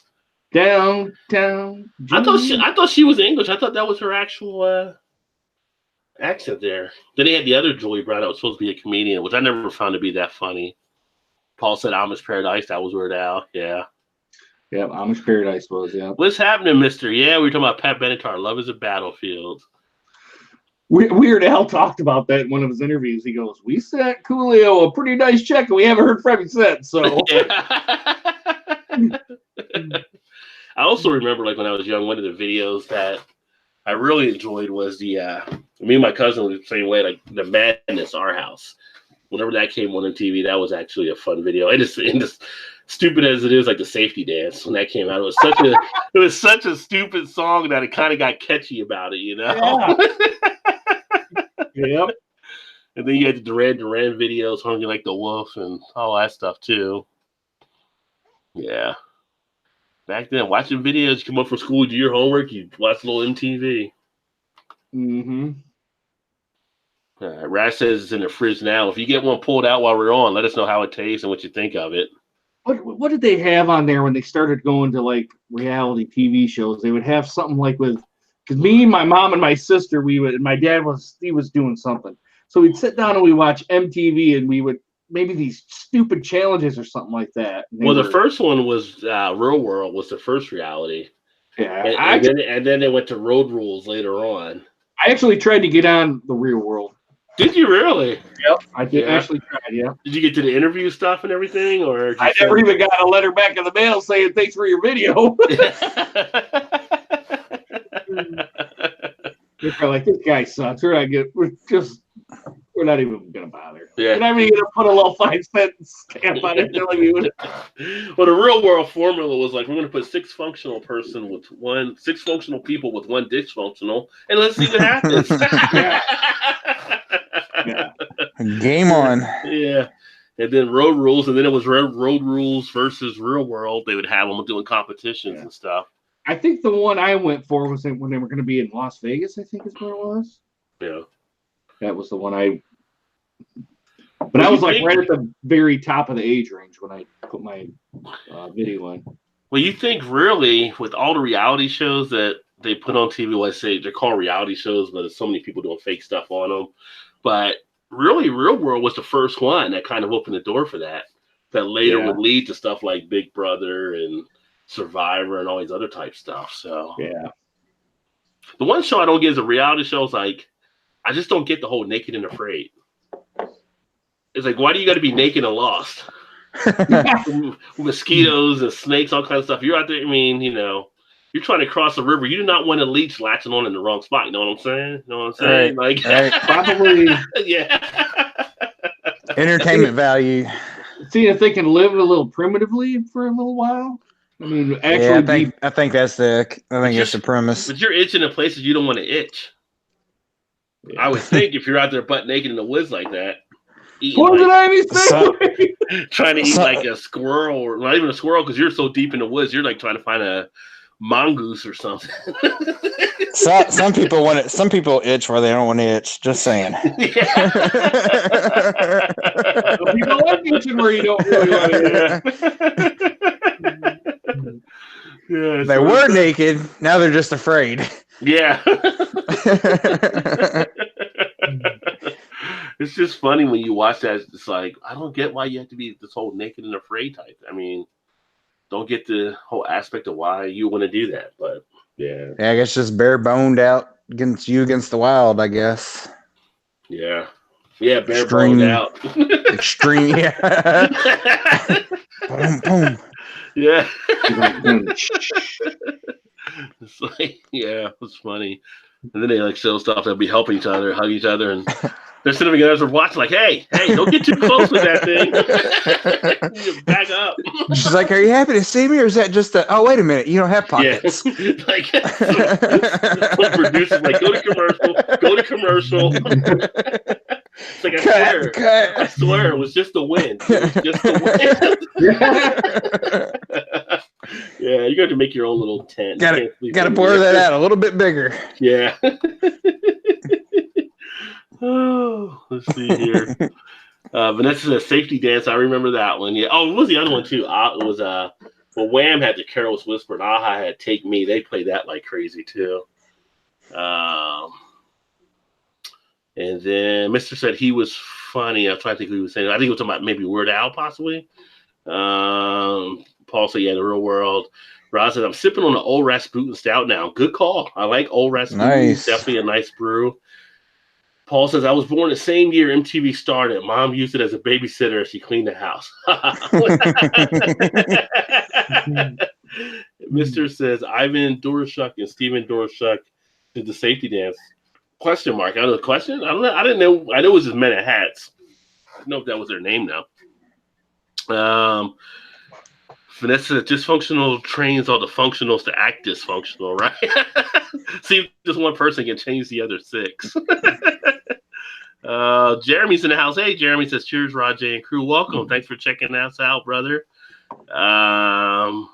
Paul says, censoring the show called Naked and Afraid made about as much sense as putting the 10 shows on USA up all night and cutting it all out. Yeah, just that makes no sense. I mean, yeah.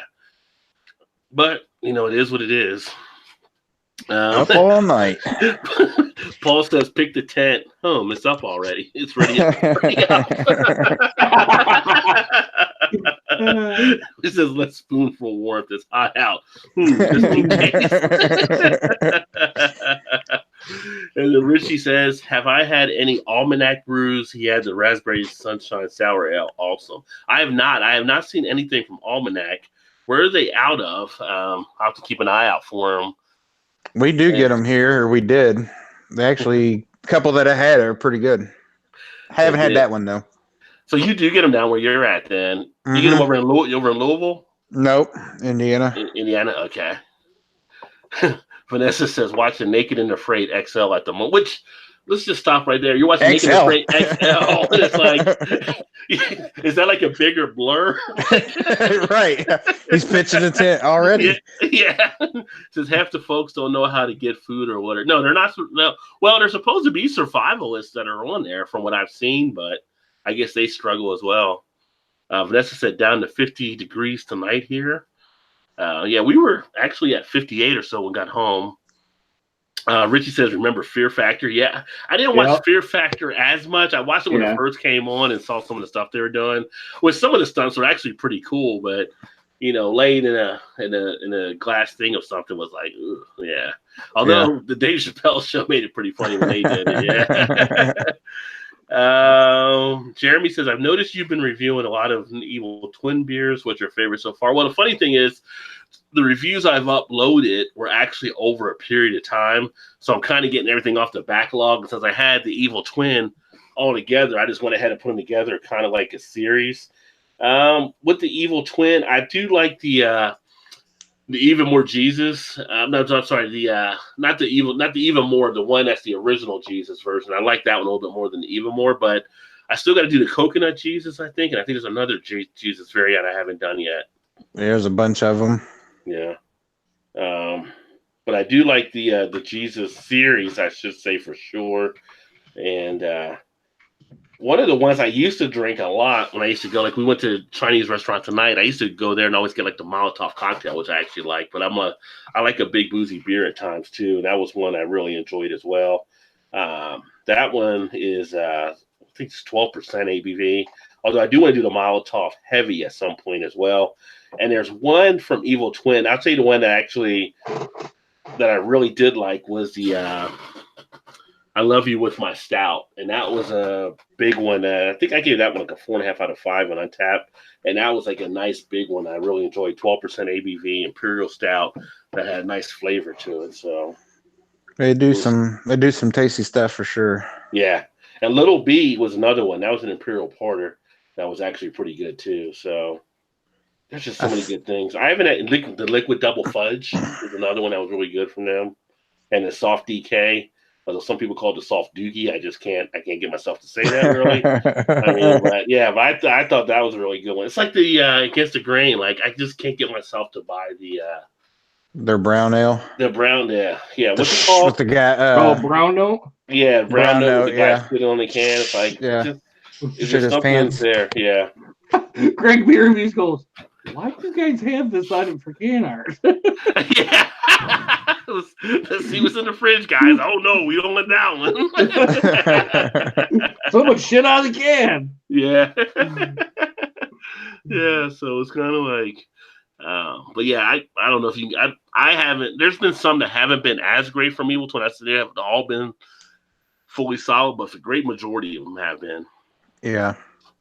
Now isn't it McKellar and the Evil Twin or their brothers? Yeah, they're brothers. So McKellar, I guess, is over in Sweden, and the Evil Twin is here, which they just opened up that brewery in New York now. So hopefully that's causing more of their beers to get kicked out. That IPA I just did was actually better than I thought it was going to be as well, because I wasn't sure, because I've done mostly stouts with them, but that was actually pretty decent. I thought they were both like contract brews. Well, they were, but then Evil Twin got a spot in New York now. Okay, I didn't realize that. Yeah, so they were setting that up. Ursa, maple cheese has evaded me. I did not have the maple cheeses. That would have been one to definitely try. Now, the one I had tonight from Omnipolo that I mentioned earlier, that had maple in it, and that was actually pretty decent too. They do some good stuff. I haven't seen a ton of their stuff here, though. From Omnipolo? Yeah. Depending where you're at, I guess. We had it on tap where we were, but depending where you're at, they can be a little hard to find. But the few things that I have tried from them have been outstanding, though. Let me see here. And then Mr. said, what are you all drinking? And right now I'm still drinking. This is like a 22-ounce bottle of the Bourbon Street Imperial Stout from Abita that I'm actually finishing still. What do you think? What are you guys drinking now? I just cracked open sweet potato stout from Lazy Magnolia. Ooh. And I'm drinking a Nuttier Butter peanut butter stout from Grand Armory. Nice. So stouts are in effect tonight, fellas. It's interesting on their label here. They have, I assume they're food pairings. So they list ice cream, pastries, steak, and ribs. And they have little pictures of it. I don't see if I can get that in there if you can see it. Yeah, back it up a little. There you go. Yeah. Look like food pairings. And then they also, have the serving temperature, 15 IBUs, ABV 4.5, and then what style of glass you should drink it in. They say pint glass. They say pint glass. I'm drinking out of a snifter. I guess I'm going to beer jail now. I make my own rules. That's right. Screw you. Well, I responded to a thing on Twitter earlier. I know Eric did as well too. I saw, but one of the guys I know here in Cincinnati does a blog was saying about the things to be on the bottle. He like 7. I was like 3 things. Keep it simple. I like to know the date, the ABV, and the style. That's all I really need to know. Exactly. On the beer itself. I was gonna go into detail about having the flavor description on there, and I'm like, yeah, it's not worth it. Yeah. Well, if you get the style, you can kind of look to see if you want to see what the flavor is for sure. Yeah. Well, the only thing on he said to have the flavor description on there. Well, what happens if my palate's different than what the brewers say I should be drinking? I'm like, I'm not getting anything like this. They're not going to buy the beer again. Yeah, that's true. Or may not buy the beer again. Yeah.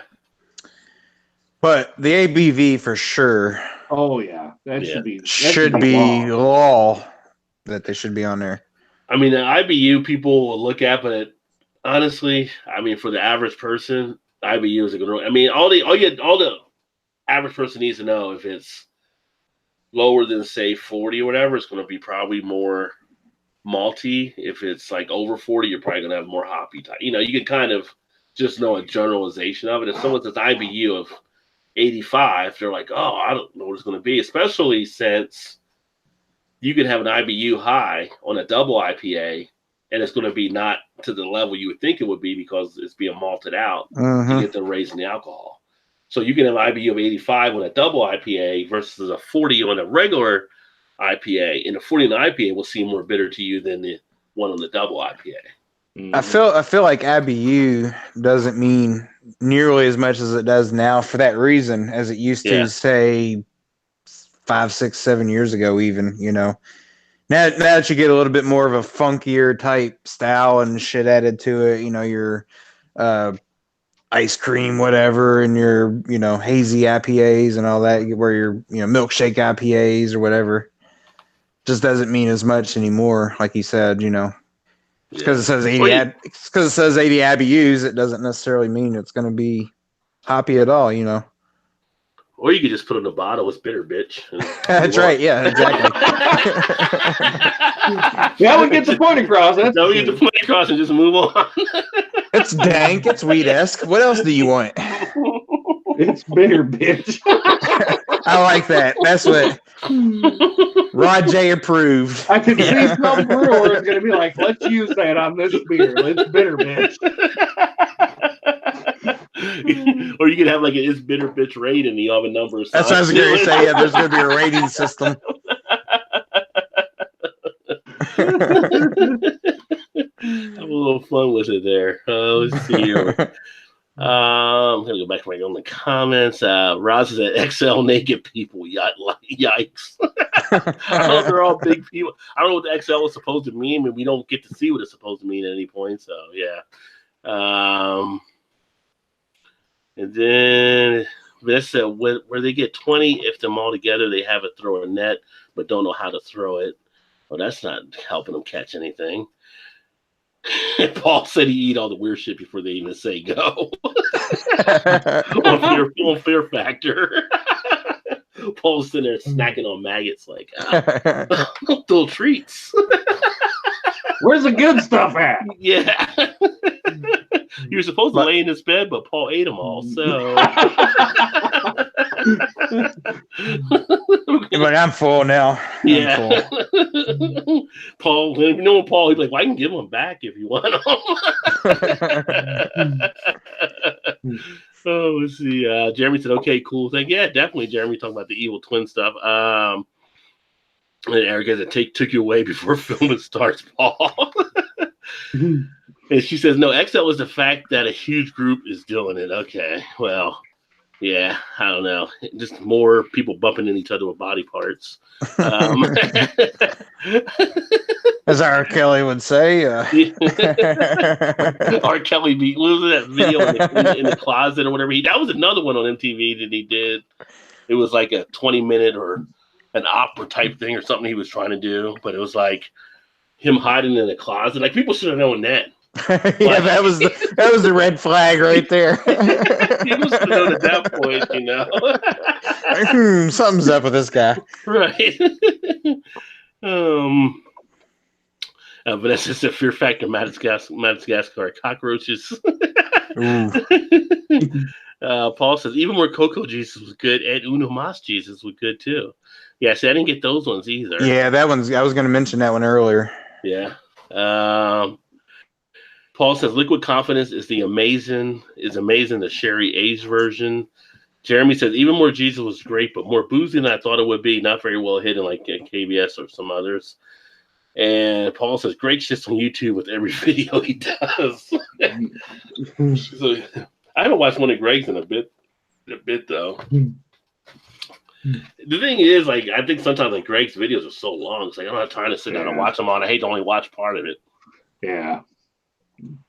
Yeah.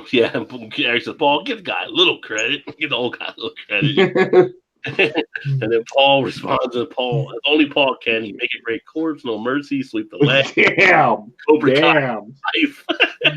Anyone have Nutty Professor from Avery? He said, I did. Yes. What did you think of the Nutty Professor? I thought it was good. I thought it was very good. Yeah. I haven't had that one. I haven't either. I got some Avery beer in the fridge too, so I need to check that out. Oh, wait a minute. Or am I thinking of Plank? Oh, Clay Thompson hurt himself again. So he tried to dunk on people. Maybe that was the Plank that I'm thinking of. That you had? Damn, Rod, you're way ahead of my screen. He just got hurt. Yeah, and the Golden State fans on their head. I tell you what, if Toronto doesn't win this game, I don't think Toronto wins the series. Probably not. But this happening to Thompson right now is not a good thing either. What's the score? 83-80. 83-80. I mean, they've been battling all game long. It's been a good game. Refs haven't screwed this one up yet. Give it time. Give it time. Paul says one should know the ABV to know how long they can wait before they drive, how many they can have before they get too drunk. It's just responsible, right? Yeah. So. PSA, baby. Boom! That's right. And then Jeremy says, I agree. Most double IPs are a bit sweeter and highs the IB as well. Yeah, because to raise the alcohol, you're raising the malt content, and that's going to take away from that a little bit. So that's why you can have like something like the Great Lakes. We talk about the Lake Erie Monster, which is a double IPA. It's not as bitter as you would expect it to be because of the sweetness of the malts and everything. Mr. says, do you have the dates of when they made specified on a can or bottles? They don't do that in Ontario. Well, some of the breweries that will do like a bottle date or a can date of when it was done, and some will do the Best By date. Some actually do both, which is actually pretty good too. And then you have someone like, say, a Bell's will do something, and they'll say like on their barrel aged expedition, it'll say Best By and it says unlimited, like because you can sell it or something. The dates should be on everything, in my opinion. Yeah. Mr. said he gets stare beer sometimes. And that's what ends up happening. Like the video, like when I went through Total Wine that I uploaded a few weeks ago when I was in Dallas, and I was finding some of the beers inside were like 2017 that were like wheat ales. Like you don't want a wheat ale from 2017. It's not going to be up to what it's supposed to be. I mean, it's almost like having a Brooklyn beer from 6 years ago. I'm just saying. That Brooklyn joke never gets old. That never gets old. Unless you're in Eric's shoes. Yeah. Then it was already old before you bought it. So. Yeah. We gotta relive this again. Let Eric be as an example of why you check your dates. And in my experience, old IPA. Come on, man. in my experience, this Total Wine is notorious for that. Yeah. So and they're one of the mass chains, and that's where I think you'll see stuff. Kroger is a mass chain for grocery. When they get beers in there, you have to check the beers you're looking at Kroger because they don't always get them turned either. So that's why I learned I like going to like some of the smaller shops. I almost feel like some of the smaller shops have to watch a little bit more because they can't afford to take the hits that bigger companies would take because their margins are smaller. So you always got to be careful what you're checking out when you're buying beer. So they just carried Klay Thompson off the court, went to commercial break, coming back, and he's shooting free throws. He's trying to do a Willis Reed moment. So. What the hell is that? No, yeah, look at this. You come back and the crowd's all fired up now. Yeah. He's like a psych. I'm all right. Yeah. Yeah, they're trying to get the crowd behind him a little bit more. Yeah, it could be. Sneaky. Yeah, it'd be kind of interesting. The first team to ever get losing a 3-1 comes back to beat another team that comes back in a 3-1. Didn't Golden State in their last 2 championships they were down 3-1? No, they were out. I mean, they lost to the Cavs that year with LeBron, who came back. Cavs came back from being down 3-1. It's the first time it ever happened. I was thinking they were down like 3-1 the last 2 times they won. Might have been 3-2 or something at a point. Yeah, maybe. But yeah, the Cavs were the first one to come back from a 3-1 deficit. Yeah, well, Eric's like the misters that we should do like we do. Don't buy without a date. And that's what happens. There's beers I do not buy without a date, especially more on the IPA. The ones that don't affect me as much, if you're looking at like some of your higher imperial type stouts, rule of thumb is if a beer is 8% or more, you can usually sell that, so you have a little bit more leeway. Although even with being like an IPA, technically an 8% will put it into the imperial category. Some IPAs that might be like a 7.5, but there's some ales that might be in the 7% that I've picked up before. They were date-wise okay, but I've been even selling those for a little bit of time. So the big thing is if you sell them, you sell them properly, you have the right temperatures and all that kind of stuff. And then Richie asked, did I enjoy shopping at Total Wine & More? I thought I enjoy finding some stuff. I mean, I had to work more through the dates with their stuff than I do at some of the stores here for what I see. Like if I go to Jungle Gyms or Party Source, they're a little bit better on their dating and stuff. So there I actually had to work a little bit just to make sure that I was getting stuff that was up to date. And they didn't have as much of the individual selection of good stuff like we do here in Cincinnati at Jungle Gyms, Party Source, Party Town, so many other spots that we have. It was mainly if you went in a 4-pack or 6-pack, they had a good amount of selection. But I wanted to get like individuals. I like to buy like kind of like I agree. Buy in the UK. Like they buy individuals at bottle shops. I like to get that type of deal. Not maybe buy. You may pay a little more, but for me, it's worth it to go in and do it that way. For me, where I think they excel at is in their spirits or bourbons and stuff like that. Yeah. At least here, anyway. You could go there and buy a bottle of bourbon. Might be $4 or $5 cheaper than what you get at at your local bottle shop or store or whatever. Speaking of bourbon and whiskeys and spirits, I'm not always there for the opportunities. So I just found out last night on JO's channel, the Party Source reviews. Apparently, right now at Party Source, they were having their basically their annual purge sale. So they were purging all the alcohol out that needed to go. And it was like purging like crazy. How crazy? I'm talking about they have bottles of alcohol that were regularly like high priced bourbon, scotches, tequila, whatever, $200, $300, $400 a bottle. And people were walking out with them like for $50 to $70. Damn. They had like a $200-something bottle of crack and they were selling for like $50 or something. They had always different. So it's funny because people were posting stuff online, I guess, and it was like, yeah, I just went to Party Source. I spent $200, but I saved like $1,500. That's how crazy some of these deals were. And it's like, how did I not get the Rod J call? Well, J.O. didn't give me a call. He didn't know. The king of deals. Yeah. They still got some stuff, but next week they're doing those cigars. They're purging stuff out. So I may go check out the cigars they have and get some deals on those and everything. But yeah, but I was like, oh man, people were loading up with some good whiskey and stuff. Everybody was telling me. And Paul said, how do you dunk in hockey? Eric's run into the goalie.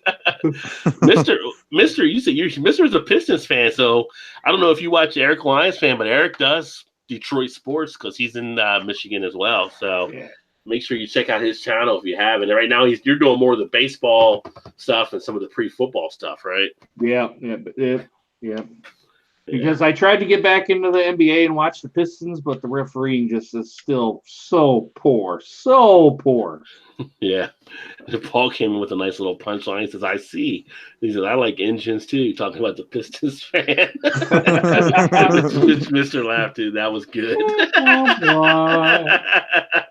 He says 8 cylinders. Oh, that's funny. And they were going back and forth talking about that. And Paul says nasty burger assault with the NBA. Paul says, but Total Wine will but stupid discounts on amazing beers, at least DJ's Total Wine, which they probably do. I wonder if they do when they do the discounts, if it's stuff they got to just move off the shelf or whatever, because we'll get some of that stuff happening too. It's funny because like the beers, and I'll go back to using that example that I sent to Eric and Todd and Joe with those Malavitas. It's like, why are you discounting these so low? There were 11% barrel-aged stout beers you're selling for $1.99 a bottle. Makes no sense to sell them that low, but hey, who am I to argue with that? Right. Yeah. Had I known more, I would just wipe the whole table out. I'll take all of them, please. Mm-hmm. It's like I went there one time, they had all the zombie dust in a cart, all fresh zombie dust, and they're like, oh, no limit. You know, it was $2.99 a bottle where people were buying them. Let's see here. Arizona's in the house. What's happening? It's an evening all. Staying in Carlsbad, California, and Carlsbad Brewery is right across the parking lot. Nice. Hopefully we'll go there and enjoy some stuff there and have a good time as well. And what is Paul saying? He's shooting on par 4 right now. Avoid that birdie. Paul's just throwing out sports references, I believe. Yeah, I read that and I'm like, what the hell are you talking about, Paul? Yeah. Paul says malt-driven beer is above 8.5 usually. Okay, yeah, I mean 8% is when you look at stuff. It's kind of the rule of thumb accepted, but yeah, if you're 8.5, you're usually fine as well. So I think that's all the comments there. But yeah, this one's it's an okay beer. I mean, the problem with a beta for me is up and down of a brewery, but this one isn't bad. To me, that's one of their better ones, I think. Yeah. Because I'm like you, most of the stuff I've had from them has just been like, meh, nothing exciting. Nothing exciting. Yeah, it's nothing that gets crazy about or whatever. I mean, it's okay. It's a okay brewery, but not that one's any rule, any of the exception. I mean, it's not like outstanding, but it's a decent offering from them, for them especially. I almost feel like they're one that should be under AB and Bev. Right. Like, why did they acquire you? You kind of should be under them. Kind of fit the bill. That would make sense to me. But going into the fourth quarter, 88-86. And Kawhi Leonard may have the biggest hands ever of a basketball player. No, it's 88-88. Oh, that didn't count. I'm behind you. Like 2 seconds. No, they just flashed it going to commercial, 88-88, but now they're showing the replay, so I guess it didn't count. Let me know. Do you get the Lion King commercial now? Now. You're not getting a Lion King live action? No, just now. Yeah, just now started. Yeah. Damn DirecTV. DirecTV does have a little bit of lag.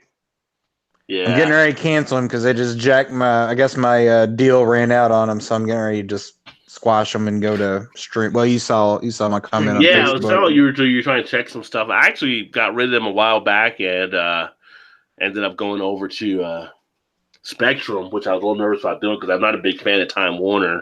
And we used to have Insight, which used to be pretty good. And they got screwed up when Time Warner took them over, but Spectrum's been doing good for the most part. So yeah, so I'm ready to drop it because we had the deal, the 2-year intro, whatever, for like $130 something a month. Yeah, and the bill this month was like $240 some. Like, yeah, I bet I do. DirecTV is like some lazy, thrown away money bastards too, because it's like, okay, I want to switch over. All right, well, you can keep the satellite, you can keep the control, you can keep the box. We're not sending nobody to get those. They're like, just mail back the card inside the box. I'm like, what am I going to do with this equipment? Oh, you can do whatever. You can just donate it or something. Like, come get your shit. So they'll tell you to send back the card? Yeah, you'll send back the card that you put into the what you call them? What do you want to call it? The cable box or whatever. Yeah. But they don't come get the satellite. So the satellite's still inside the house. They don't come get. I'll just cut that shit down. So it's just like in a bait. It's like this is like the biggest ass paperweight that I'll ever have. Just go Like, if recycle it. You do it with the cable company, like Spectrum, like, hey, you cut, that's fine, but make sure you have our stuff back within this amount of days, or we're going to bill you for it. That makes sense. Okay, I know you want your equipment back, but it's like DirecTV is just throwing money away out here. So you're not going to recycle and use it for somebody else. Like, no, we'll just build another one, or we'll send them a different one. It's like whatever. Crazy. Yeah, it just seems like a waste to me. Arizona said he had DirecTV for 18 years and switched to YouTube TV. I'm looking at YouTube. We're doing the free trial right now. Richie asked me, any beers I like from Kona Brewing in Hawaii? Well, I do. I have some beers I've liked from in the past. The funny thing about Kona Brewing in Hawaii is they don't actually brew in Hawaii. So that's why they're like subject of a lawsuit now, that people are saying, there was a piece that came out saying if you thought Kona Brewing was brewed in Hawaii, you may be eligible for a refund. So people are jumping on that bandwagon, I guess, but they actually did not. I thought so. Yeah. Yeah, I thought so. Where do I sign up for that? Yeah. Or how do I get my nickel back? I went out and bought it, and I thought it was actually there, so I got screwed a little bit. So Where are they brewed at then? I forgot. I don't know if it was Washington or somewhere, but they had in the pieces saying it wasn't Hawaii, and so. Which makes sense, because you imagine just trying to ship it to the States to sell. Yeah. It'd be outrageous. Which is maybe why they stopped running the commercial with the two Hawaiian guys that he started running a while back. Maybe it's like, probably shouldn't run those anymore. I was looking on here, there was one I had, like the Fire Rock I gave that a pretty decent rating. I mean, I gave it 3.5. So that means solid for me. It was definitely worth a try. There was one I had that I was not a huge fan of. That was I think the Lemongrass Luau was one. I feel like being Kona Beer Brewing, they should at some point make one with some sort of spam feel to it. Stop with the spam. Every time an Hawaii beer comes, you put spam in it. Right? I mean, that's the like main dish in Hawaii or something. Yeah. But Kona to me is like one of those kind of middling type, and they're actually, I forgot which company has a share in them too, but they're under someone else as well. But they're kind of like one of those okay type things. You're at a BW3, grab a beer type thing, but it's not anything to compare versus some of the other craft companies. Kind of, they would be that lower type tier down below them. So I'd probably take Kona over a Blue Moon now. Well, yeah. Blue Moon's terrible. I'd take pretty much anything over Blue Moon. Me too, Todd.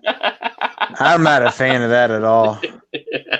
Like, no, which is where my terrible palate's grown to. I used to kind of like that beer, but now I'm like, no, this is awful. I just throw the orange back at the person. Get that out of here. Yeah, right. Which in itself tells you if you've got to add fruit to it to make it drinkable, you probably shouldn't be drinking it to begin with. Yeah. I've always said that. Never garnish your beer with an orange. And they're like, what? I'm like, no. It should be got to garnish it. What are you doing? Yeah. And then Paul says he would definitely take Kona over a lot of crap macro stuff. Yeah. I'm there with you there, brother. No, you're not gonna buy me with that one there, Paul. Sorry, buddy. And then Paul says, yeah, why did they leave the fucking satellite? It's still on my place. So Paul has a satellite in there. He doesn't use it either. And then Paul says, I think I have Hawaii under the area it's brewed on my review.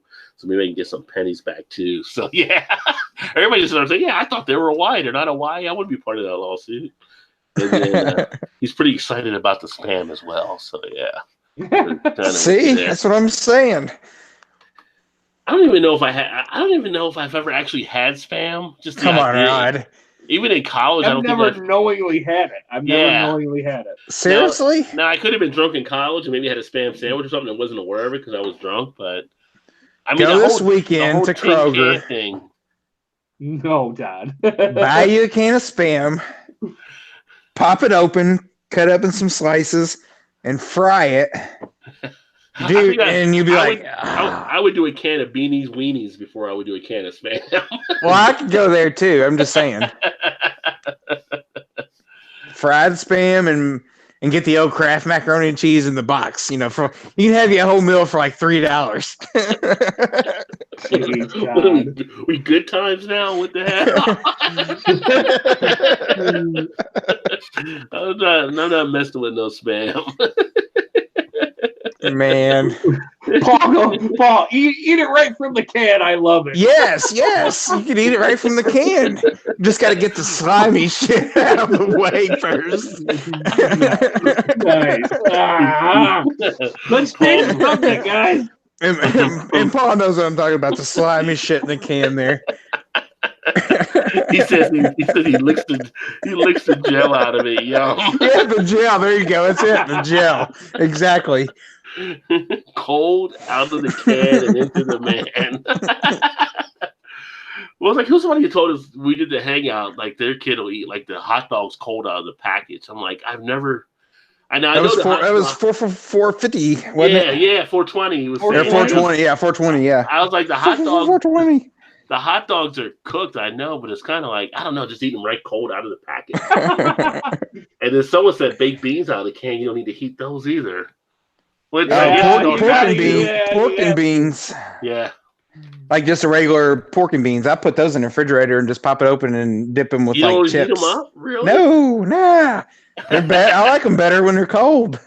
Yes, yeah. I don't know how you get that. Yeah. Now, just like the regular pork and beans, they're not baked beans yet, I mean, if it was like Walking Dead times and I found a can of beans, I guess I'd eat it straight out of the can. Get your pork and beans, a can of Spam, some Kraft macaroni and cheese, and you got you like a whole smorgasbord. Yeah, I'm telling you, for $5, you can eat like a king. Which I just found out because I watched The Walking Dead still. I don't watch Fear the Walking Dead. When I just found out they're going to do another third spinoff of The Walking Dead now too. Oh, so God. Basically, it's becoming SVU on all the different like Walking Dead, Detroit, Walking Dead, Atlanta, NCIS, Walking Dead, San Diego. Yeah. See, I gave up on Walking Dead this year halfway through. I was like, I just can't watch it anymore. Oh, you didn't watch all the way through the season? No. They got good by the end because the people they took out, it was great. People were freaking out. Like people, I don't know. People online they're crazy. I don't know if they have anything else to hold on to in life, but they get really crazy, like freaking out, like yelling at the screen and crying. And I'll be like, it's a TV show. Like, the person really didn't die, But and Fear the Walking Dead, I gave up on after that. I was like, this is bad too. Well, they try to get like Morgan. They put him on that one to try to get people to cross over. People like him, and they're trying to add a couple other characters that were in The Walking Dead into that he's running into now. And it's like, I see what you're trying to do, son. You're not tricking us. But I was hanging on to Walking Dead for the last year or so because I'm like, okay, at some point it's going to get, And Fear the Walking Dead, I started watching because I figured they were going to cross over at some point. But I'm like, yeah. Fear the Walking Dead's cast was terrible. There wasn't one likable person on that show. No. And now that I do know that the crackhead was going, I was like, that's the only one I thought was pretty upward. Right. Yeah. Right. He was like, yeah. you can't sneak up on a tweaker. And that's kind of the way I feel. The way I was getting with Walking Dead, I was like, they've killed off so many people. I'm like, I don't really even care about half these people, Yeah. Richie said, "Great live rod, Eric Todd. I'm out. Enjoy your night. Cheers, everyone. Cheers, Richie. Thanks for swinging by, brother. Hey, Richie." And Paul says a slight remembrance of the Crawling Dead. And Greg says, lads, can we get an NBA Finals update? And it's on commercial right now, but the Warriors, I think, are up maybe by 2, I think, or 1 before it went to commercial in the fourth quarter. So we'll see when it comes back on here.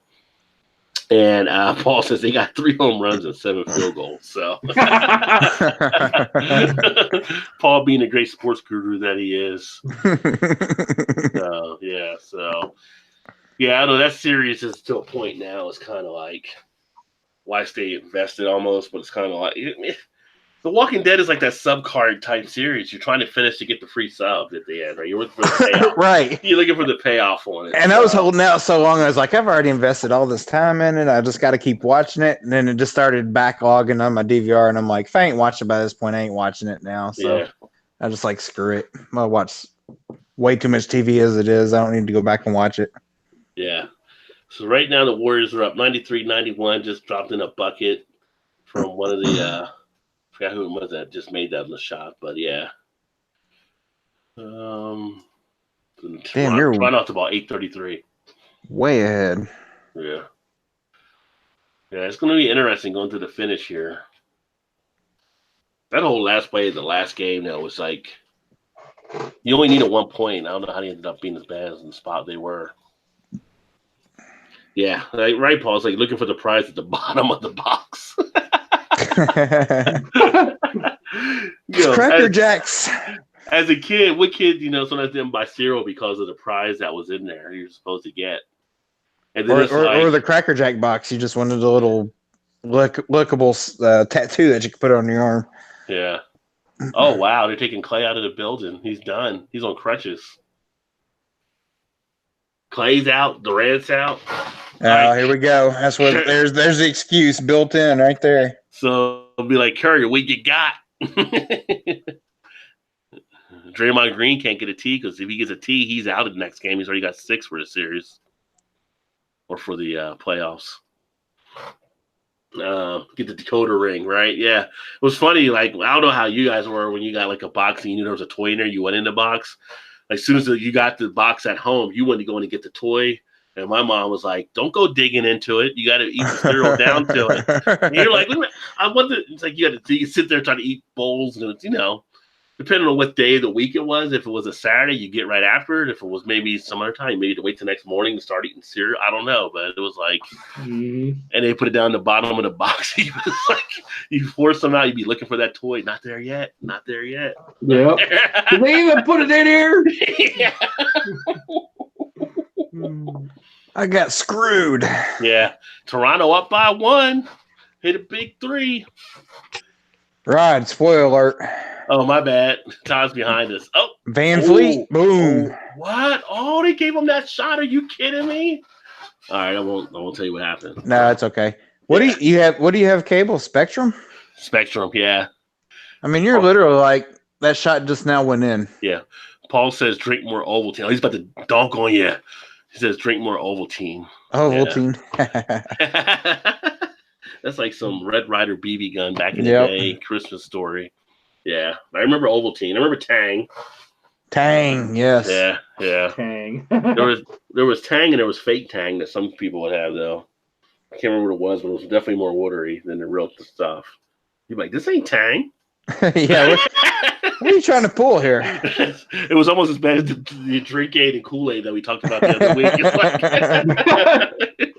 Drink-Aid. Do they even sell Tang anymore? Yeah, it's still out there. Is it? I was just wondering the same thing. Tang and Sunny D are both still out, I believe. I remember having like Tang Pop-Tarts, and there'd be fake Pop-Tarts too. You would notice the difference there as well if you were with friends' house. It's like, do you think Pop-Tarts? Do you think the right Pop-Tarts?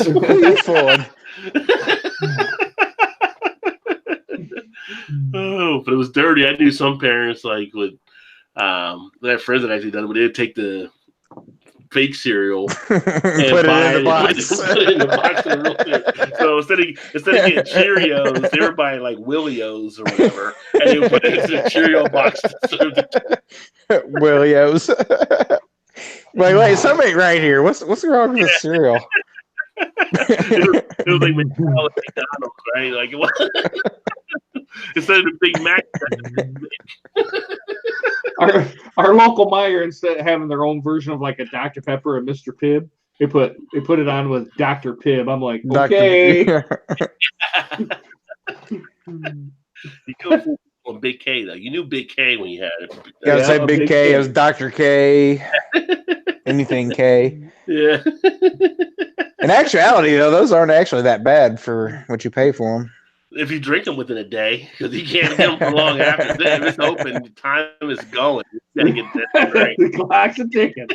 Come back in the afternoon, it's already flat. Who didn't put the cap on tight? You gotta have it tight, like with a car, like bolt tight. Get your wrench and tighten it on there. When you think it's tight enough, just go a little bit more. You can't let anything out of a Big K.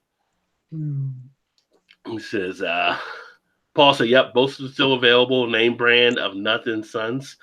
He says, "When you're ghetto and poor, you got to know how to look like you're on the high horse." Hashtag life hack.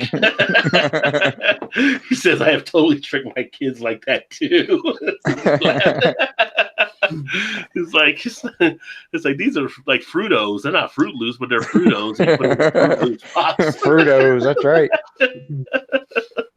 Yeah, so But the what's that, Maltio or something, the generic kind of brand name, is like the highest selling cereal brand in the US. Oh, I'm sure, because people are struggling in areas. I wouldn't doubt it at all. Yeah, I mean, I think it's like Maltio or Malti something or other. I can't remember what it is.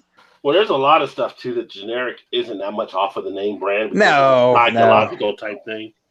But hell, some of the, especially like the canned goods stuff, it comes from the same damn factory. Yeah. So it's not always all as bad, but yeah. Just all in branding. Oh, that was goaltending. They gave him that shot. That's right above the cylinder. Oh my God. I saw him wave off stuff early in the series. That was even better off than that. You see that shot, Todd, you let me know. I see it just now. Yeah. That was above the cylinder. Yeah. Let's see. Oh, it totally was. Yeah. So that's the thing. I watched the NBA, and after knowing, like I tell you, like that official got busted for gambling on the game, it's like it's just suspect to me sometimes when you see some of these calls out here. Yep. Well, Paul says it's $4 fucking a box of cereal, for fuck's sake. It is insane. I agree. It's insane. It's the ones that the kids actually like, because if you go in, I'll get the protein, like sometimes Special K or something like that and everything. More of the healthier cereals, or if you get one of the brand type stuff, and it's like, oh, $2.99 a box, whatever. Then you go over to look at an Apple Jacks or Lucky Charms, $5. What? Right. Right. Is it the extra sugar cost? What's going on here? Yeah, the cereal in the bags are now just as much. Cereal in the bags are now just as much as the cereal in the boxes. The cheap ass cereal in the bags was supposed to be cheap as cereal for a reason. Yeah. Yeah, but you get a lot more though, don't you, in that for the same price? I don't know. A lot of stuff they made smaller. They charge you more. Think of the Snickers bar. They've cut in Snickers bar over the years. You pay more for it, but it's actually smaller compared to what it used to be. Well, that's true. Yeah. When corporations are involved, usually it's the people that get screwed on the back end on stuff. Yeah, 99.9% of the time. Like, as we make a Joe Dirt reference, which we haven't done in a while, it's like when he goes to get his car, it's like, well, maybe UNICEF will get into the car fixing business. But until then, this will cost this amount to get your car back. I thought you had a Hemi. Yeah, that's a funny movie. I never watched Joe Dirt 2, but I can't imagine it being that great. I gotta watch it. I haven't seen the first one forever. I haven't even seen the first one. You haven't? Classic. No, I haven't. Yeah, first one is hilarious. It was kind of a surprise that Spade was even that funny in it. So, but it did well. Yeah, I'm not a big fan of David Spade. That's what I'm saying. So it was surprising how funny it actually did. With Spade and Tommy Boy was good. Yeah, they had him to kind of feed off of. Yeah. He has that same sarcastic character no matter what, And then Black Sheep wasn't really nothing but Tommy Boy going to politics instead of, the auto sales business. Yeah. Yeah. Yeah, Chris Farley, he was funny. Oh, Toronto's crying about you better play the game. Toronto's in trouble right now. It's getting tight. Players are arguing, screaming. Gasol. Tommy Boy and Black Sheep are fantastic. Tommy Boy is hilarious. Black Sheep was okay, but because Black Sheep came afterwards and was kind of like Tommy Boy. That's what Paul was saying. He liked both of them. I like the American Pie series. Yeah. I've always seen up to American Wedding. I didn't see the one he did for the reunion one. Although I have it somewhere. I have it somewhere in here, like on DVD or whatever. Back in the day when I used to copy on the DVDs. Mm-hmm. I've got like stacks of stuff I haven't watched from old movies. One time at band camp. Yeah. Yeah, people saw that movie, they're like, was that a friend of band camp? Knew I should have played an instrument. I'm out here playing football and I should have just went to band camp. Paul said he wasn't a fan of Pie, but that's him. I like Pie, especially the first one. And then I liked, what's the one that they did with the cross country, where they stole the bus from the blind institute. He sent a video to his girlfriend or whatever with him cheating, and he go back and get it. I forgot. Oh yeah. What was that one? Yeah, like Tom, the guy that was married to Drew Barrymore was in it. Tom Green. Tom Green, yeah. He's like doing orientation with the parents and the kids and stuff, telling the story. Yeah. Tom Green and Drew Barrymore were the perfect couple because each of them were fucking weird. Well, people say that about Angelina Jolie and Billy Bob. Oh yeah. Carrying vials of blood around their neck for each other. Oh, see, now they're showing Drake because they hit a three. Like, Drake ain't in the game. Why are you going to just go over there and just start showing Drake? But Toronto just took that 3-point lead. Where's he sitting at? Is he on the... Look, he'll come up there in a second on your TV. Oh, he's on the stage out. They got a lounge. Oh, he's in Ontario. Okay. Yeah, it's like a Drake lounge or something they got there. Oh, God. Nobody cares about you, Drake. Sit down.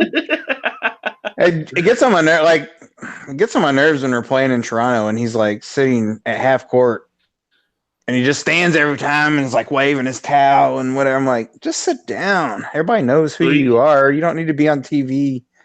He gets up and he gets fired up and stuff. I was like I was trying to work with somebody today, and like it seems like maybe he knows. I mean, he probably does know a good amount of the guys, so he might be jostling back with them. But it's kind of like you catch one of the guys in the wrong time, the wrong attitude, you might get clotheslined. Like up until before this, like before this year, was he ever even at a game before? Oh yeah, he was always a big Toronto Raptors. Oh, he was okay. Stuff. Yeah, okay. Yeah, he was at the games before, but all right. But now it's almost like the media is focused on making sure they show him and stuff down there. Mm-hmm. Now, yeah, it's like he's become the side act. And I tell you what, this whole thing, and I've never really heard the full song, but I knew, like, I heard some of the controversy with the whole little Nas X type stuff. But now the song is stuck in my head because when I have the game on, when it's not on mute, it seems like they're always playing that song. So I know nothing about this old Camp Road right now, but I know he's trying to get to it or something. It's Old Town Road. It's actually a catchy song, though. Yeah, it does. Yeah, it does have a catchy beat to it. Yeah, so I can see why it's pretty popular. With old Billy Ray Cyrus. Yeah. He resurrected Billy Ray. It's like Run DMC and Aerosmith. I'm bringing you back, son. He's like, I'm back, baby. After living through Miley for a few years. It's like, what rock are you under? I'll pull you out. Yeah. Paul said the best part of the American Pie series was the band camp line. It was a good line. I mean, stuck a flute where? Yeah. It was definitely a good line. Golden State might be cracking here a little bit. We'll see what happens. Yeah, you can see the headlines tomorrow now if they lose. Yeah. Well, no Kevin Durant, no Klay Thompson, blah, blah, blah. Well, if they win, it'll be the first, NBA championship won outside the U.S. But one of my friends in Canada, he asked if they win, do people think that Trump will invite them to the White House? And it's kind of like the question is, would they actually go? I don't know how that would actually work out. But ooh, that'd be interesting. Yeah. He'll serve a McDonald's. I'm sure the St. Louis Blues will probably end up going. It'll be huge. He'll serve them Big Macs. Isn't that what he did for the? Well, come on, that's college. That's for the Super Bowl players. or something, or the college. That's the college players. For the pros, he's going to have Golden Corral come in and cater. We're going Sizzler. We're going Sizzler. Golden Corral's got their endless ribs right now. He's bringing that for the grown people for the NBA and the big championship. Shit. It'll be huge. Yeah. This is funny. He was like, I can get that anywhere. Why are you giving me a Big Mac now? And we bought extras too, just in case. Yeah. Yeah. Got the 20 nuggets. Y'all have to split one apiece. Let me see here. Paul said, I can't believe you milked that Imperial Stout for so long. I think I would have had 10 in me by now, but that's why I'm sloppy drunk. Yeah, Paul, you probably would have had 10 in by right now. Well, I mean, before we did the show, I already went out drinking earlier on some stuff too. So at this point, and plus I got to get up and go to work in the morning. So I was kind of pacing myself. Now, this was Friday night or a Saturday night, yeah, then I would have been drinking more by now for sure. I mean, I don't know if you saw or not, but I had the one episode on Joe D's show. I knocked out that quick 54-ounce bottle of the Anchor Steam before rolling the other things. So it's like, screw your 40. I got a 54-ounce. I got a Magnum, bitch. That's not a knife. This is a knife. coming in here with a 40. What is wrong with you? Sissy.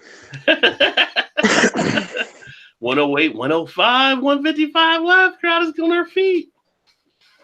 That's one of the things. You go to the arena and everybody's standing up, then you got to stand up because you can't see. Watch them hit a last-second shot to win the NBA title. So they're up by 3 right now. So God, that place would erupt. Oh yeah, and they'll be winning in Golden State. So. Oh, fouls called on Boogie Cousins. Yeah, I thought it was pretty bad the other night that when Durant went down and the Toronto fans were cheering about it. And it was nice to see Toronto players like telling them you don't do that. Yeah. Yeah, that was pretty bad. Yeah. And it's like, and all of a sudden it's like, Canada, you're not the nice people we thought you were.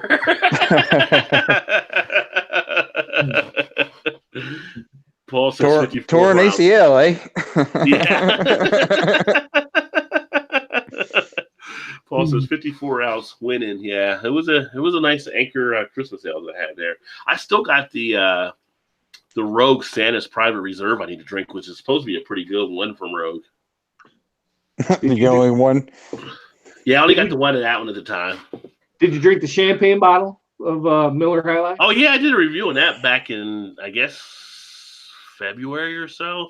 It's on the channel. Yeah, I got that one when it came out, and that was like a nostalgia type one because that was like the first beer I ever actually tasted or drank. That's a pretty good lager to me. Yeah, and I mean, did he just throw a forearm? That was back when they had the little pony ones or whatever, and it was like at my grandparents' house. They were easy to sneak out like and have one of those because they were so small.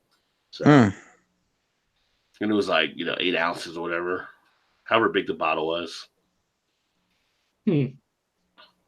But yeah, so the champagne bottle thing was kind of neat to celebrate or commemorate their history.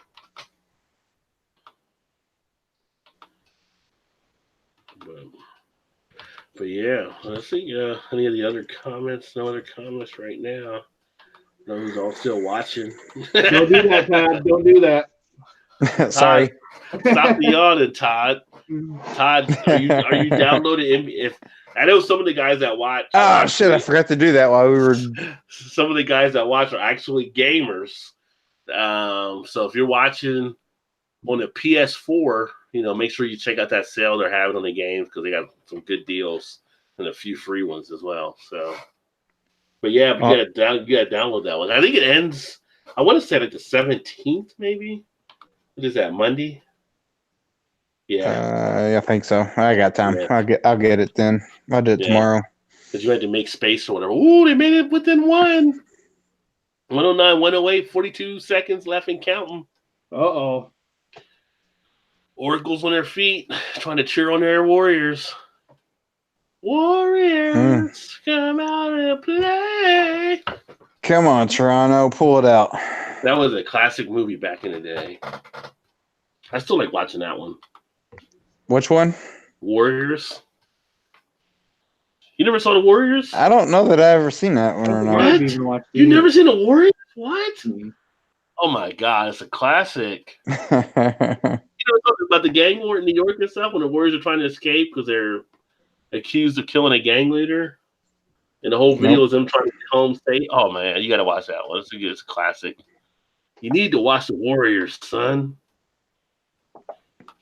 Put it on my list. The cinematic classic. See if it's on Netflix, Todd. Actually, at this point, you can probably see it on YouTube. It's probably one of the YouTube somebody's uploaded. Warriors. It sounds familiar. Maybe, I don't know. Because it's a classic. They even made a video game about it. Come on, it's classic. So classic, we don't even know what it is. Yeah. Maybe Eric's a millennial too. I don't know. I'm just not a big movie buff. So. Apparently, they're making 3 more Star Wars movies. I'm like, I don't think that saga is ever going to end. Yeah. Yeah. Oh, I think the ones that's doing the next Star Wars was the guys that did the Game of Thrones.